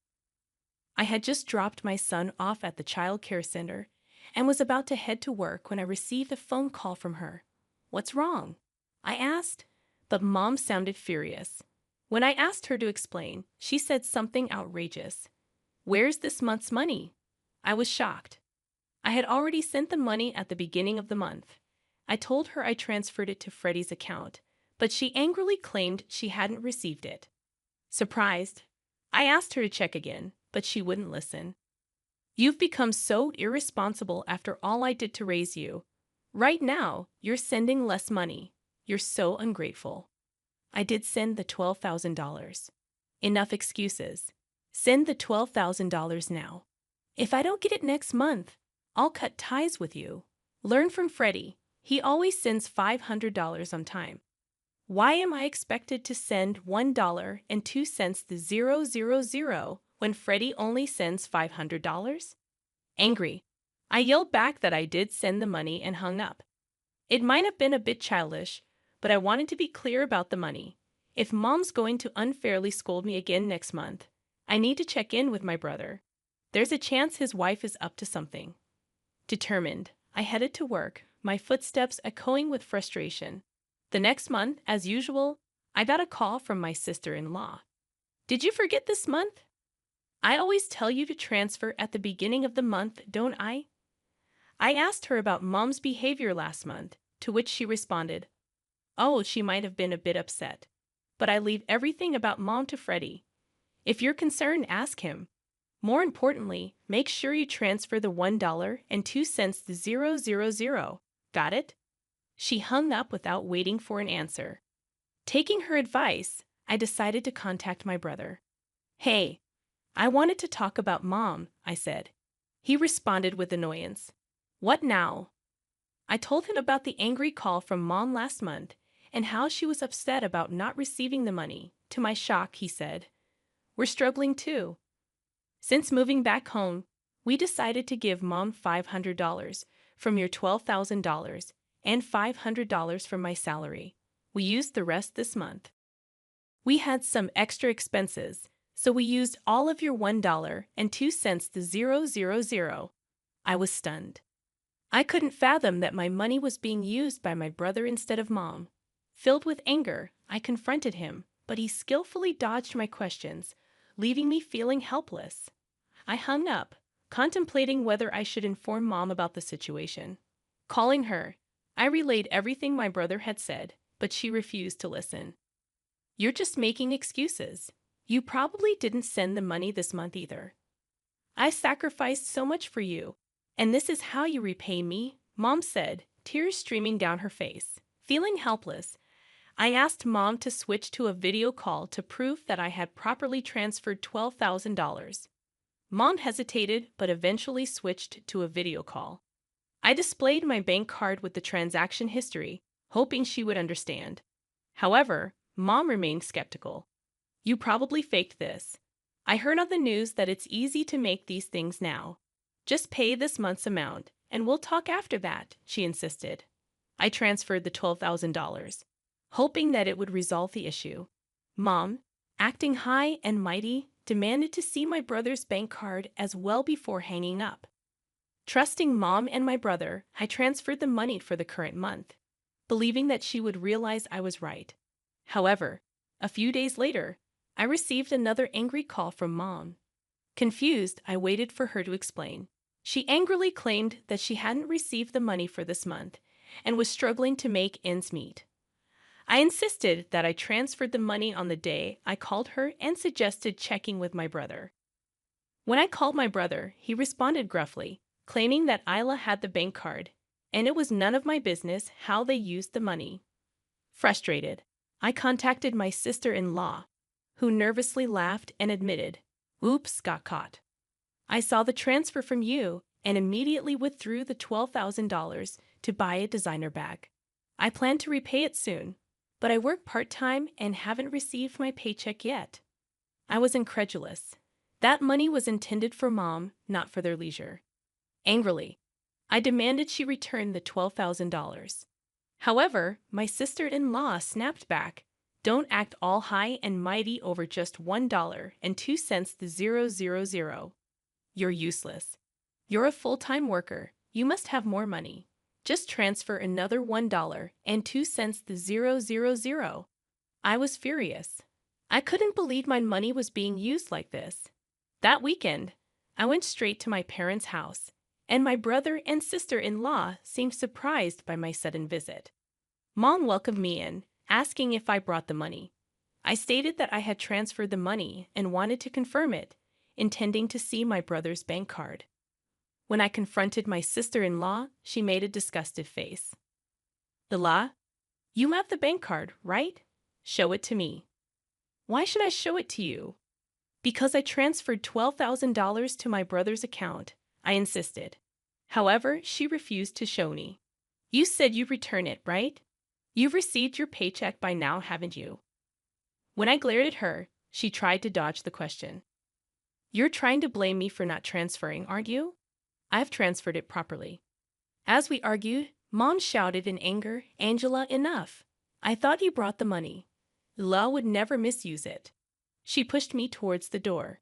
"If you came here for that, then go home. You're no longer my daughter." In my anger, I retorted, "Fine, I'll stop sending money. You might not know, but my brother and his wife aren't as good as you think. They told me they only give you $500 out of the $1.02 to 000 I send. They're deceiving you." "You're lying." "Then I won't send money anymore," I declared. My brother sneered, "Go ahead and stop. If you do, we're done." Gladly, I left my family home with those words. "I'm done. I won't help them anymore, no matter what happens." When I told my husband about what happened at my family home, he comforted me, saying, "Angela, you've been sending $12,000 for 10 years. It's okay to stop. Don't worry about it. Plus, your brother and his wife are there, right? They'll manage somehow. You're right. I'm sorry it came to this. It's okay. It's not your fault. Besides, sending money is a gesture of goodwill, right? Everyone's an adult. If they wanted to, they could get full-time jobs. You don't need to worry about them. Hearing that from my husband, I felt reassured. Right. Sending money is a matter of goodwill. My brother is an adult and has ways to earn money. I don't need to support my brother and mom's life, nor should I be forced to. I guess I've always felt obligated because I've been cleaning up after my brother and mom's mistakes for so long. I've always wondered why you had to take care of your family and brother. It seems strange, but I thought you were okay with it. Then it was fine. But now your family is me and Seth, right? You can help your family and brother if something happens. But you don't need to guarantee their livelihood every month. Hearing that from my husband felt like a weight had been lifted off my shoulders. Then, in the middle of the next month, my mobile phone rang incessantly. It was my brother and his wife. I had planned to sever ties with them, so I was curious about the call. Hello? Why didn't you send money this month? I told you I'd stop. Besides, you don't need it. You have each other, huh? Are you sure about that? We're done. I have nothing to do with you anymore, I said, hanging up. That evening, my sister-in-law was waiting outside my house when I returned from work, holding my son's hand. I was taken aback as she approached me aggressively, berating me in the hallway of my condo. Do you think you can get away with this? What do you mean? We've cut ties. Don't come here again. Hearing that, she stomped her foot in anger, yelling and cursing. Someone from the neighborhood must have called the police because they arrived shortly after. She was taken away by the police. In disbelief, I immediately called my brother. Lus stormed into your place and got arrested. Why did that happen? It's cruel of you to call the police. We're family. I didn't call them. Someone else did. Can you please have her stop asking for money? It's a bad influence on my son, and I don't want anything to do with you anymore. When I firmly responded, my brother went silent and then began pleading in a weak voice. Look, I work part-time, and Ula works part-time too. Mom's pension is small, and we can't live without your $12,000. You get that right. Most of the $12,000 goes to Ula's leisure, so you should be fine, right? No, it's not like that. Sure, she spends a bit recklessly. But we need the $12,000 for our lives. Please send it this month. Why should I support you? You probably only give Mom $500 anyway, I replied, hanging up. I decided never to answer calls from my brother or sister-in-law again. I received many texts from my brother, but I only looked at them and ignored them. My sister-in-law kept trying to contact me, which was annoying. But maybe because she was arrested, she didn't come to my house. A few months later, I finally got a call from Mom. Angela, Freddie hasn't been giving me money lately. I'm struggling. I was mad before, but I realized I only have you. Mom's voice sounded weak. She then started complaining about how my brother and his wife had been treating her lately. They're terrible. They don't even give me $500 now, and they're living off of my pension. I told them to get full-time jobs if they need money, but they don't listen. Lud is hardly ever home. What should I do? Mom began to cry in a heartbroken voice. However, I didn't feel sympathy for her.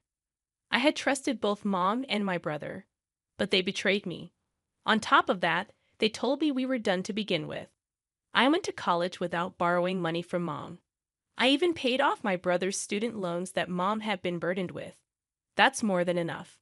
Mom, if you don't want your pension taken by them, why not kick them out of the house? They're adults. They can manage on their own. I gave that piece of advice and ended the call with Mom. She seemed to want to say more, but I had made up my mind not to get involved. They can figure things out on their own. I have my own challenges to deal with. In the end, it seems Mom kicked out my brother and his wife because of their terrible attitude. Having been evicted, they apparently moved into an old apartment. Since that incident, Mom hasn't been very involved in my life, perhaps feeling awkward.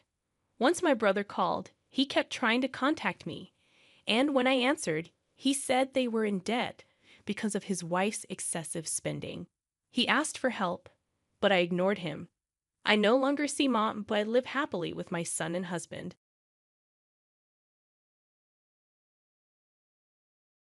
I am Nancy, and I have an older brother named Keith, who is 7 years my senior. Since childhood, Keith displayed exceptional academic prowess, excelling from an early age. He graduated from a prestigious high school and university, and naturally, our parents were immensely proud of him. They often spoke about Keith's remarkable achievements. Growing up in an environment where he was expected to excel and constantly praised, Keith's personality underwent some changes. Upon graduating from university and finding a job, he decided to leave our family home, sarcastically remarking, "I can't bear such a mundane life in this house anymore." I'll never forget the wry smile on his face at that moment.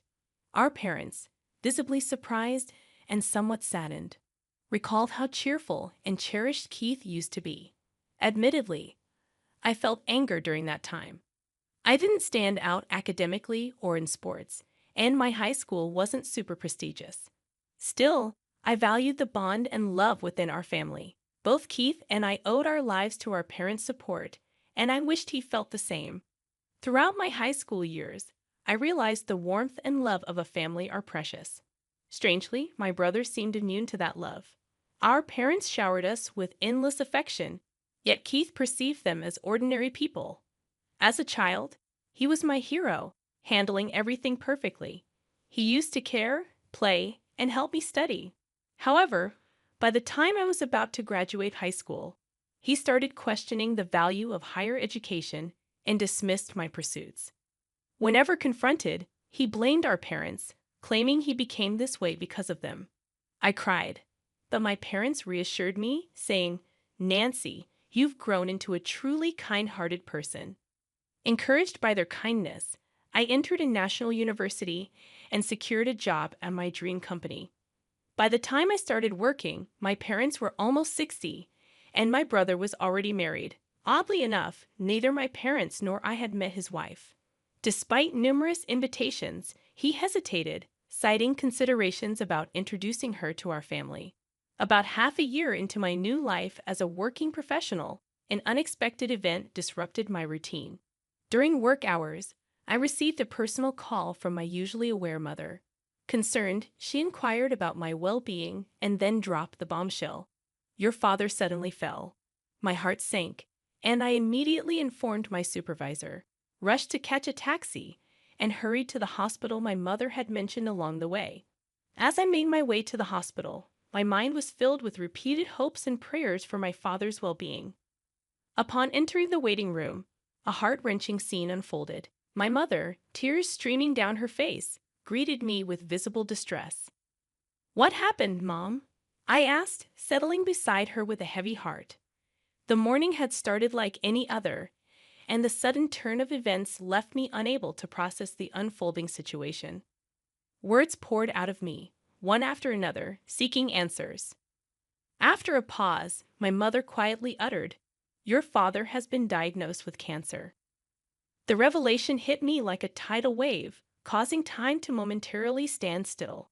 The shock, surprise, and anxiety within me spilled out in my voice as I questioned, "Why?" Taking a deep breath, my mother began to speak with a tone laced with sadness. "It's stage 4. The cancer has spread to the bile duct, and they said it's hard to remove it all." Her tears flowed uncontrollably, and I struggled to find words as I listened, grappling with the weight of the news. Seeking a glimmer of hope, I asked, "What treatment will be done next?" My mother nodded somberly, and after a brief pause, the attending physician entered to explain the detailed condition and treatment plan. The reality of my father's illness had surpassed expectations, with confirmed metastasis to other parts. Even if they operated, there was a significant risk, and success couldn't be guaranteed. In the heavy silence of the waiting room, my mother and I held hands, attempting to come to terms with this harsh reality. The doctor's matter-of-fact words emphasized the crucial choices ahead.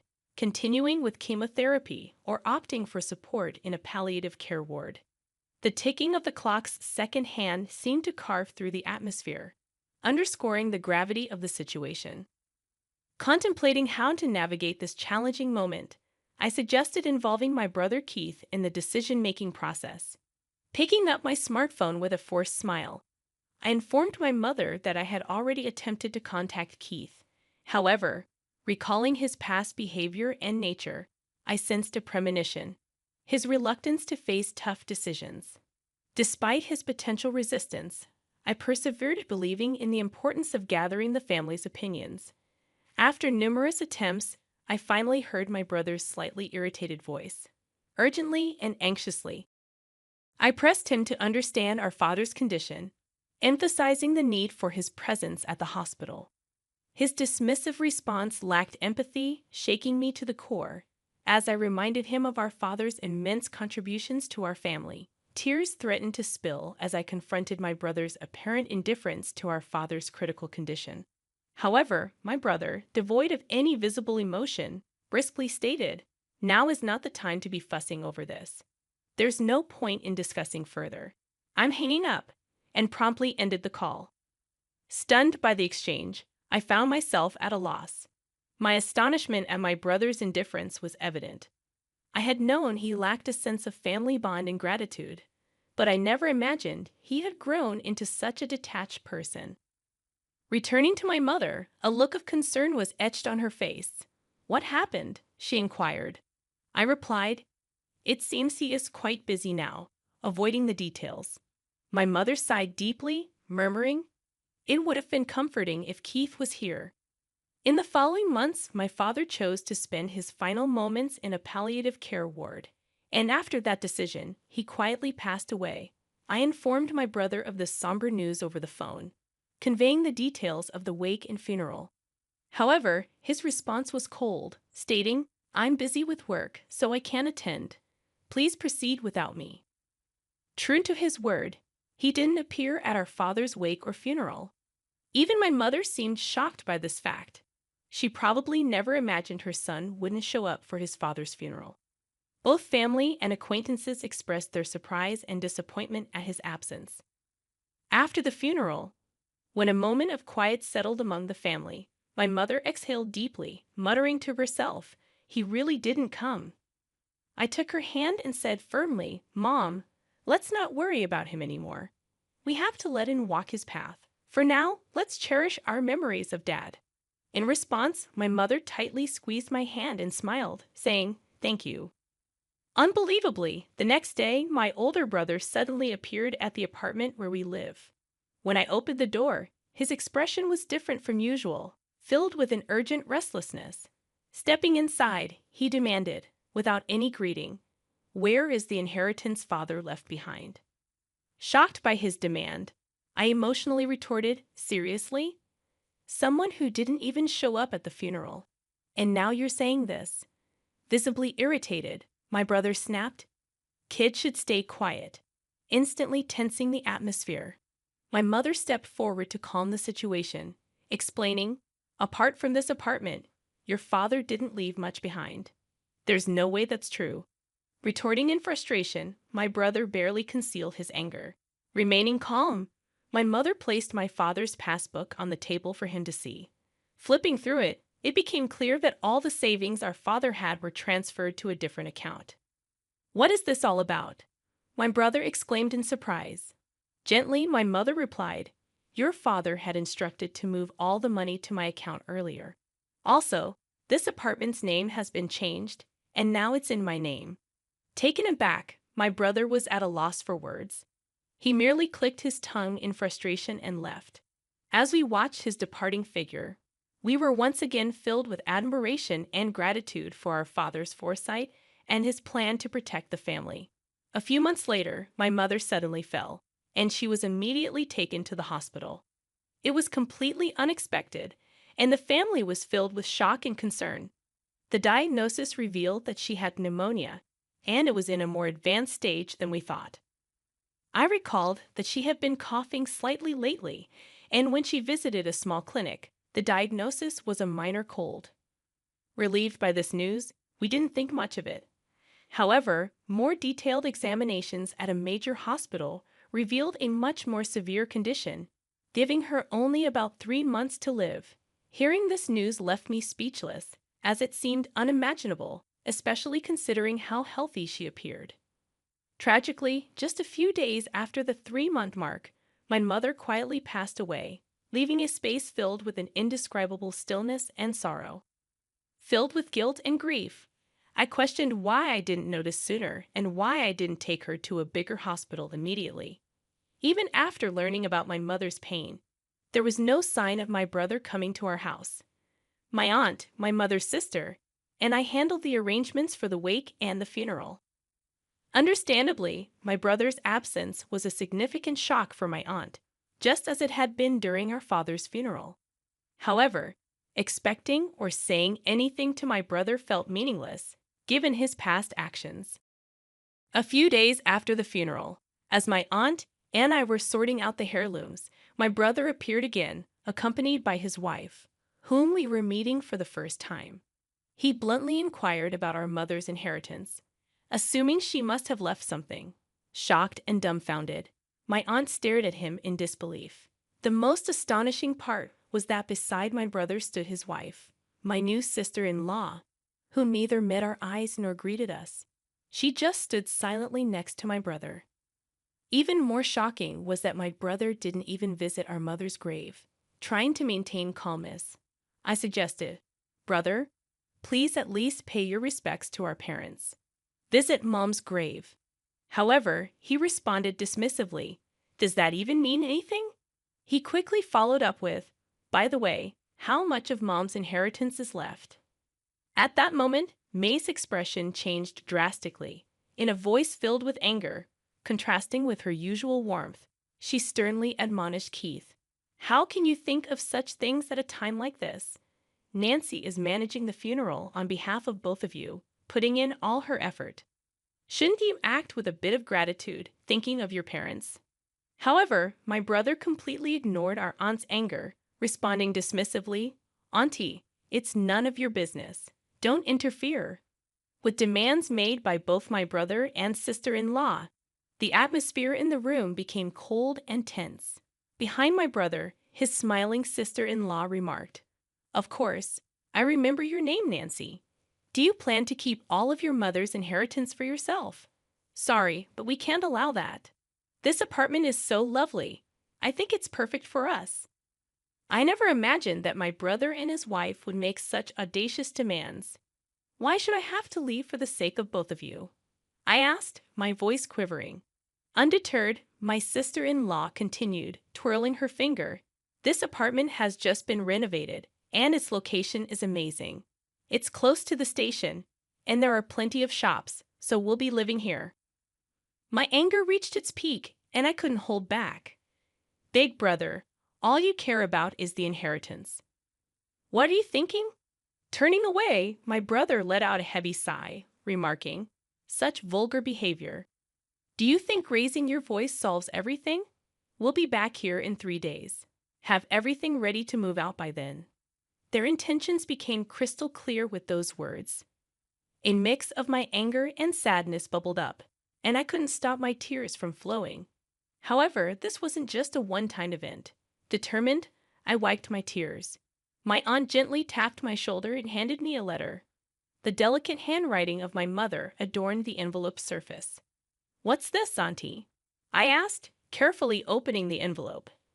"Your mother entrusted this to me for a just-in-case scenario. She told me to give it to you at the right moment," my aunt said, tears forming in her eyes. Unfolding the paper inside, my mother's beautiful handwriting filled the page. "To my precious Nancy, if you are reading this letter, it means I'm no longer in this world. I'm truly sorry for our parting." Warmth filled my eyes, tears beginning to flow. "You might have Keith visit the house concerning the inheritance, but don't worry, everything that your father handed down to me is now yours." I was at a loss for words. I had no idea my mother had thought this far ahead and prepared everything in advance. "I'm sorry for suddenly leaving you alone, but I'm at peace because I've seen how much you've grown into a wonderful person. While learning is essential, it's not everything. The kindness and compassion you learn through your interactions with people are what I believe hold the most value. Your father and I were genuinely happy to see you grow up with such a warm heart until our last days. Words can't express just how proud we are of you. I truly want to express my heartfelt gratitude. Thank you. Overwhelmed, I read on, deeply moved. Mom. The words before me blurred with my tears, but I was determined to take in every sentiment my mother had conveyed and continued reading. Actually, after your father passed away, following his wishes, I secretly changed the apartment's ownership to your name. I'm sorry for using your seal without permission, but it was both your father's and my wish. Please don't be angry. Life has its ups and downs. Even when things get tough, we want you to persevere and live your life fully. So stay strong and find your happiness. The letter ended there, tears streaming down my face, wetting the paper. My aunt, standing next to me, pressed her eyes and shed tears alongside me. Your sister truly cared about you. In her heart, you were a treasure, my aunt said, gently holding my hand. From the envelope, a bank book in my name emerged. It seemed like something my mother must have secretly made in the past. To my surprise, when I opened the bank book, a substantial amount was recorded. I felt that this was probably the inheritance from my father that my mother had saved for me. A few days later, my brother and his wife showed up at the house without even knocking on the door. They entered as if it was their own home. It's time for you to leave, just as promised, right? My brother sarcastically said. As I stood still, my sister-in-law became irritated. Isn't it your duty to leave quickly? She said, almost as a command. For a moment, I felt overwhelmed by the atmosphere, but I took a deep breath, looked them straight in the eyes, and said calmly, actually, this house is now under my name. With that statement, the room's atmosphere became tense. My brother and his wife looked at each other, exclaiming, What? What kind of joke is this? I am the eldest son. I should inherit the house, right? Clearly shaken, my brother said. Beside him, my sister-in-law stared at me, saying, This is the first I've heard of this. However, I had decided to state the facts. The house and the inheritance are all managed under my name, so there's nothing to divide. My brother frowned. Then hand over half of that inheritance to us. But I questioned his face turning red. This money was left for my future and to ensure that I take care of the house. You always looked down on me, and now you're asking for money? What changed? Surprisingly, my sister-in-law exclaimed, Wait, what is this? This isn't what we were expecting. From what I gathered, my brother recently faced significant trouble at his job and was subsequently fired. Not only that, but he and his wife were moving from one-day job to another, seemingly in a tight spot financially. They probably had high hopes for my mother's inheritance and the house. But with my revelation, their expectations were shattered, and they began bickering, placing blame on one another. Watching their childish dispute, I thought, what can possibly be gained from all this? To them, I said calmly, This is my house now. If you make any unnecessary fuss, I'll call the police. Trembling with anger, they reluctantly accepted my words and left. Since then, I've had no contact with them. I deliberately deleted all their contact details and began a new life in this apartment. This apartment is my treasure, filled with memories of my father and mother. Now I have a loving partner by my side. We plan to build a new family in this apartment. He respects my decision and proposed that we take the first step of our new life here. Our future is bright, and I want to pass on the warm love my parents gave me to the children we will have in the future.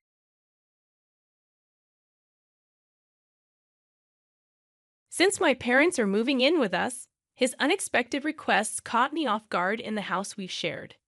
I was taken aback to be told such a thing.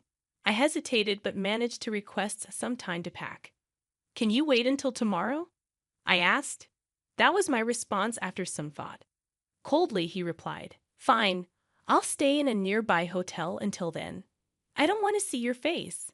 I wondered where he planned to get the money for the hotel from our joint account, but I decided not to ask him right then and remained silent. If you leave any of your stuff, I'll throw it away, he said as he opened the door. I watched him leave and let out a deep sigh. I'm the one paying $1,800 a month for the house mortgage. Sometimes I wondered if he truly understood that. I pulled myself together and contacted our daughter Anna. Anna, I need to leave the house for a bit. Can I stay with you for a while? Sure. I'll come pick you up tomorrow. Thank you so much, I replied, feeling grateful for her words. I dialed another number. I felt like George had been looking down on me, so I decided to give him a lesson. In the end, George had a tough experience. My name is Sarah. I'm 51, and I spend my days working hard at work and at home. I live with my husband, George. One day, I met him through an acquaintance, and before I knew it, we were married.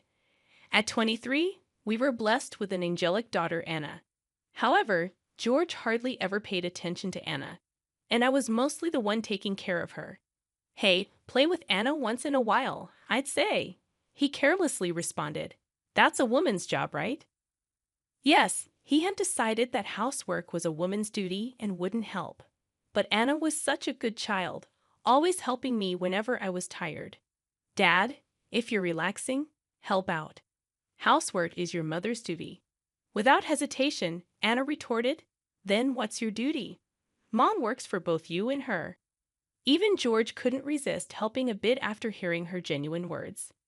Now Anna has built a new life in a distant state, living happily with her husband's family. My parents passed away in an accident 5 years ago, and I had to let go of our beloved family home. George's parents live a bit far away, and we only see them at occasional family gatherings. They don't interfere with our lives and live peacefully. The relationship between George and me was, to put it mildly, complicated. Simply put, he's living day to day like a part-timer. How's your current job? I'd ask. I quit again, he'd say. His nature is to quit at the slightest obstacle. Whenever there's a problem, he runs away quickly. At best, he stays at his job for 3 months. At worst, he quits on the first day. Because of this pattern, there aren't many companies willing to employ him long-term. So even at 56, he's stuck doing part-time jobs. We often fight over this. Don't you want to take things more seriously? I'd ask. You're so persistent. People just don't appreciate my abilities, he'd respond. George's educational background is impressive. He graduated from a renowned university. But one's worth isn't just about their educational background, and I believe he should utilize that impressive education in his work. But I sometimes doubt if he's truly leveraging his abilities. My background is different. I started working right after high school. During high school, my father fell, and I had to support our family financially. Thanks to that, I've become a reliable figure in my company, yet it seemed that George didn't appreciate my efforts. You didn't even go to college, yet you complain about me whenever I voice my opinion, he'd say. So lately, I've been careful about what I say to him. Back when he was chasing his dreams, his eyes shone so brightly that I was captivated, just like stars. While pursuing his dream, he truly sparkled. But recently, that spark seems to have disappeared. I wonder what he thinks of me. Lately, I've been having thoughts like that more and more, even considering divorce. Then a surprising incident happened. I was a bit curious and checked our joint bank account. It's decreased by $2,000. Why? For someone like me who doesn't waste money, this amount was a shock. After all, I've been working hard to protect our household finances. So I asked him, "What did you use this $2,000 for?" He replied with an annoyed expression. "Actually, I gave it to my parents." I thought to myself, why? His parents, nearing 80, were really energetic and enjoyed doing volunteer work. I had never heard that they were in trouble, so I was surprised. I always considered his parents to be dependable. They've helped us in the past, but I never imagined they'd need our help. I couldn't hide my shock and surprise that he spent $2,000 for his parents. When I asked, "Why did you spend so much money?" he replied proudly, "Actually, my mother's birthday is coming up, so I decided to give her a surprise hot spring trip." "But why from our joint account?" I asked. He casually replied, "It's okay. It's all part of being filial." I was a bit angry and said, "Shouldn't you have used your own pocket money?" He's always like this, using the money I save up without any hesitation. Like this house, for instance. He committed to it without consulting me. When I was worried about the payments, he reassured me by saying, "You have a steady job, so it should be fine, right?" Even though the house was bought in my name, he seems to brag to his friends that it's his. Honestly, I've been feeling worn out by his attitude. "You're my wife. Just follow my directions," he said, looking displeased, and then he went to his room. Whenever something went amiss, he locked himself away. Left to ponder our problems, I would engage in chores, the money I diligently saved now used to cover our tight budget, as he consumed almost all my part-time job income. Despite my desire to escape this situation, I found myself sighing one day, memories of our recent fight still fresh. Unexpectedly, a call from my mother-in-law thanking us for the hot spring trip brought more shock. She disclosed that he had proposed that they live with us after their trip. Surprised, I asked, "Why did you suggest living together?" "He said they're getting old, and it might be better to sell the family home and live together," she explained. I insisted such decisions should be made together, reminding him of our household situation. In anger, he snapped, "You're so annoying. If you're not satisfied, do whatever you want." Speechless, I witnessed him hit the table in anger. "All right, but I need time to pack." "Can you wait until tomorrow?" I managed to reply. "It's okay. I wanted some space anyway. I'll stay at a hotel for the next couple of days," he replied hastily, concerned about where he would get the money for the hotel. I feared it would be from our joint account. As he left in a hurry, threatening to throw out any of my belongings left behind, I felt drained. "Don't you know that I'm paying a monthly mortgage of $1,800? I muttered to myself. Deciding to seek refuge, I contacted my daughter, Anna, who lives in another state. "Hello, Anna. You won't believe what happened," I began, and she responded with her usual kindness. As I explained the sudden arrival of his parents and his demand for me to leave, Anna expressed her shock. "That's troubling, but if there's any way I can help, let me know," she reassured. Her comforting words lightened my heart. I was wondering, can I stay at your place for a bit? "Of course, don't even ask. You're always welcome," Anna replied warmly. Grateful for her support, I took a deep breath. After hanging up, I decided to go to Anna's place, but it wouldn't end there. I had my own plans, so I made another call to solve one more problem. It seemed like he was underestimating me, and if that was the case, maybe I'd give him a little surprise. The next day, George found himself in a much more difficult situation than expected. His home, once a source of stress, now felt like a true sanctuary for the soul. For the first time in a while, I had a genuinely relaxing moment. Taking a break from work, I enjoyed some me time, basking in the warmth of my daughter and her husband's family, who warmly welcomed me. The bond within the family felt incredibly special, especially after my mother-in-law's passing. Even my little granddaughter, initially wary, reached out to play with me, her voice calling me Grandma, oddly comforting. In the midst of this peaceful time, my mobile rang, and looking at the notification, I thought to myself, I knew it. I answered, and George, sounding frantic, asked, "What happened?" "The house is a mess." Suppressing a chuckle, I replied, "That's because, like you said, I removed almost everything." Perplexed, he inquired, "What do you mean, almost everything?" I explained that I had contacted a friend running a waste collection service, and they helped me clean out furniture and appliances. Recyclable items went to a trusted recycling shop, and non-recyclables were properly disposed of. Reminding him that I chose and bought most of the stuff in our house, I playfully teased, "Do you recall anything you bought with your own money?" Taking time to think, George replied, "You may be right," but the situation seemed a bit extreme to him. At that moment, Anna approached me, taking my phone with a smile, saying, "Mom, let me borrow this for a bit." Switching on the speaker, she addressed George. "Dad, It's Anna. It's been a while. Her cheery confirmation puzzled George, and with a serious expression, Anna asked, Dad, why has it come to this? Mom has always been the backbone of our home and supported us. What about you? Her words weighed heavy, and tension filled the room. Curious about George's response, I decided to be straightforward. Enough, tell Sarah I'm seriously considering a divorce. Are you serious? What do you plan to do, Mom, if it comes to that? George's voice carried sheer astonishment. My unexpected response seemed to catch him off guard. He appeared a bit too self-centered. I'm open to a divorce, really.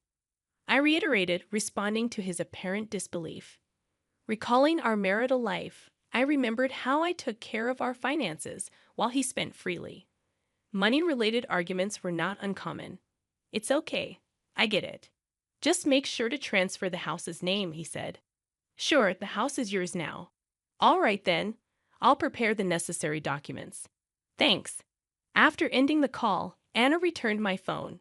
Concern showed on her face, but her smile was kind and understanding. Mom, are you sure about the house? You bought everything with your salary, right? Well, there's nothing to worry about. Actually, when I told Anna the truth about the house, she burst out laughing. I explained. Indeed, I acquired that house with my money, but there's still a mountain of unpaid mortgages. The amount of those mortgages is many times George's monthly salary. I can't imagine him paying that every month. I see. You're really amazing, aren't you, Mom? Anna praised. I've been working behind the scenes a bit too, so Dad will probably get into a fix soon. What do you mean? I asked. Actually, I've become very close with Grandpa and Grandma, so I get a lot of information. Anna winked playfully, flashing a mischievous grin. Unlike me, she highly valued her relationship with her grandparents and frequently kept in touch. After Anna reached out to her grandmother, things quickly escalated. My in-laws decided to cut their trip short and came to apologize to me. Sarah, we're truly sorry. We should have explained our situation. They gently elaborated on the recent chaos. The decision about selling their family home was true, but the reason behind it was because they were planning to move into a senior facility. They were currently waiting for a room to open up in the retirement home, and for the brief interim, they needed a place to stay, which happened to be our house. Upon hearing their wishes, George suggested they all live together with him. Although my in-laws were worried about causing me inconveniences, George told them Sarah fully agrees. In fact, she suggested it. Thus, they seemed convinced to move in. However, I never agreed to any such thing. My relationship with my in-laws was quite ordinary. I would never make such a bold proposal. So, it was all Dad's cunning idea, Anne remarked, looking exasperated. My in-laws, resembling parents apologizing for their child's mischief, seemed deeply remorseful. Afterward, they were furious at George. Their eyes brimmed with the question, why would you do such a thing? They concluded by seemingly cutting ties with their son, distancing themselves from him. Later, they deeply apologized to me and left in a somber mood. Honestly, I think my in-laws are decent people. They seemed financially stable, having aided in George's expensive university fees. Hey, you think Grandma and Grandpa's parenting style is a bit too liberal? Anna asked me curiously. Why do you think that way? I responded. Well, they could see Dad not working, but they didn't say anything. Plus, he seems to have inherited their personality. True, George always appeared quite indifferent towards me. My in-laws seemed absorbed in their volunteer work and hobbies, drawing a line between them and our family. However, maybe that's not unusual. I was always worried about you, Anna, and occasionally called you. Perhaps my in-laws' leniency influenced George's selfish behavior, but George is an adult.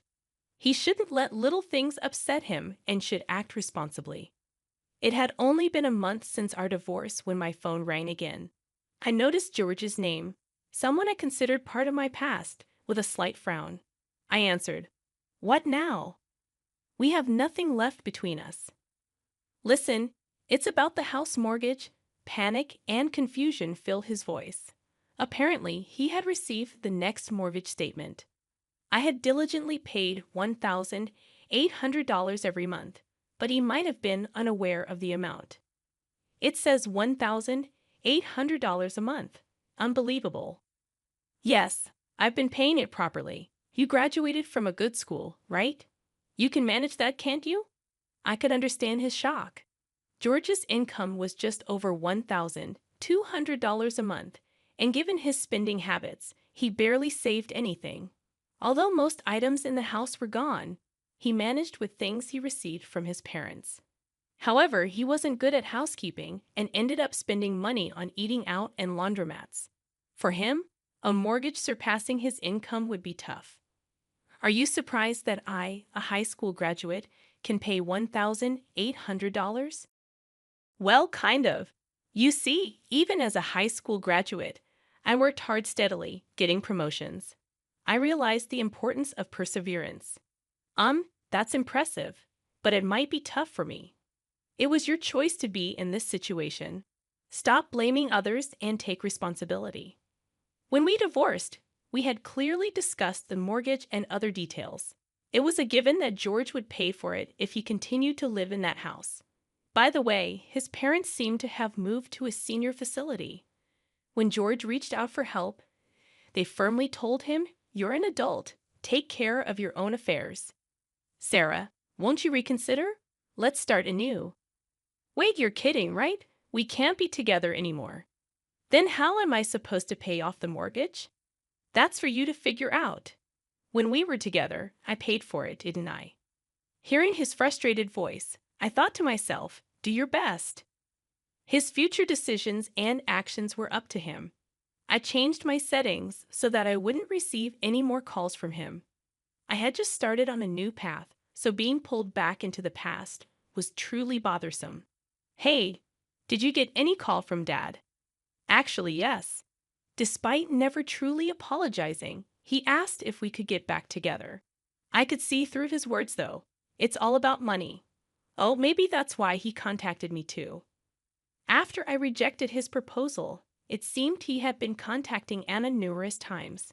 Despite always being weak in front of Anna, him persistently trying to contact her might mean he was genuinely struggling.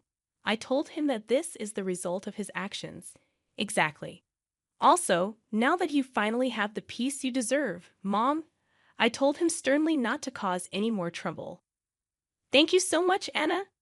I'm so happy to see my daughter grow into such a considerate and wonderful woman. I felt proud of her. Hey, Mom. I've been wondering, do you know what Dad was spending his money on? Why do you ask? Didn't he frequently spend money on gambling? At that, I couldn't help but chuckle. George's income wasn't that great, to be honest. Now that I think about it, maybe he was sometimes grumpy because he lost money due to gambling. That's true. On the days he actually won, he would sometimes buy special treats. His personality was perhaps a bit simple, but I wonder why I even married him. I chuckled at the naivety of my past self. When my friend introduced me to him, he seemed to sparkle. But Anna is smart. She learned from my experiences and chose someone opposite of George, someone truly kind. Anna's husband is family-oriented, spends weekends with her and their daughter actively, and has a high position at his job, ensuring a stable life. He loves playing with his daughter during his free time and occasionally checks up on me. You really chose a good man. Do you think so, Mom? Thank you. As she spoke with a beaming smile, she looked genuinely happy. From now on, it's time for you to enjoy your life more. I'm getting older, though. I'm not sure where to start. Age is just a number, Mom. You can still find a lot of happiness ahead of you. Hearing Anna's words warmed my heart. I suddenly hoped for someone understanding, like Anna's father-in-law, to be my next partner in life. Just then, I heard my granddaughter calling out to play. Grandma, come play with me. Oh, have you been waiting to play with me? Let's play together. Surrounded by Anna's joyful family, I too was smiling. I'm glad that Anna is blessed with such a wonderful family. Changing the topic, Anna said, It seems George faced financial difficulties and had to sell a house. He used the money to pay off some debts, but moved to a cramped apartment. He struggled to find a stable job, and his debts only grew. Eventually, he couldn't even pay rent and ended up living on the streets. One day, I heard shocking news that he was taken away by a shady group. His path was indeed a result of his own choices. George's parents felt deeply remorseful. They didn't want to burden me anymore. They sold their house and used their savings to pay for a facility. They also ensured their inheritance would go to me. I don't need this much money, I told them, but they insisted it was their apology. In the midst of all this, with a bit of financial freedom, I considered moving out of Anna's home. But, Mom, you can stay here. I certainly don't want to bother you and your family, Anna. Actually, my husband and I were talking about living together with you. Really? It seems you've always cared for me. After discussing it with her husband and father-in-law, they planned to invite me to live with them. And then I received the invitation at just the right time. So, Mom, don't be too concerned. Just have fun playing with the kids, okay? Thank you, Anna. My granddaughter had taken a real liking to me due to Anna's husband's background of being raised in a single-parent household with his father. He warmly welcomed me into their home, and his father-in-law also expressed his wish for me to live happily. With that kind gesture, I decided to move in with them. Previously, money was tight, so I had to work. But now, with the help of Anna, her husband, and her father-in-law, things have become much easier. And here's some exciting news. Anna is expecting her second child.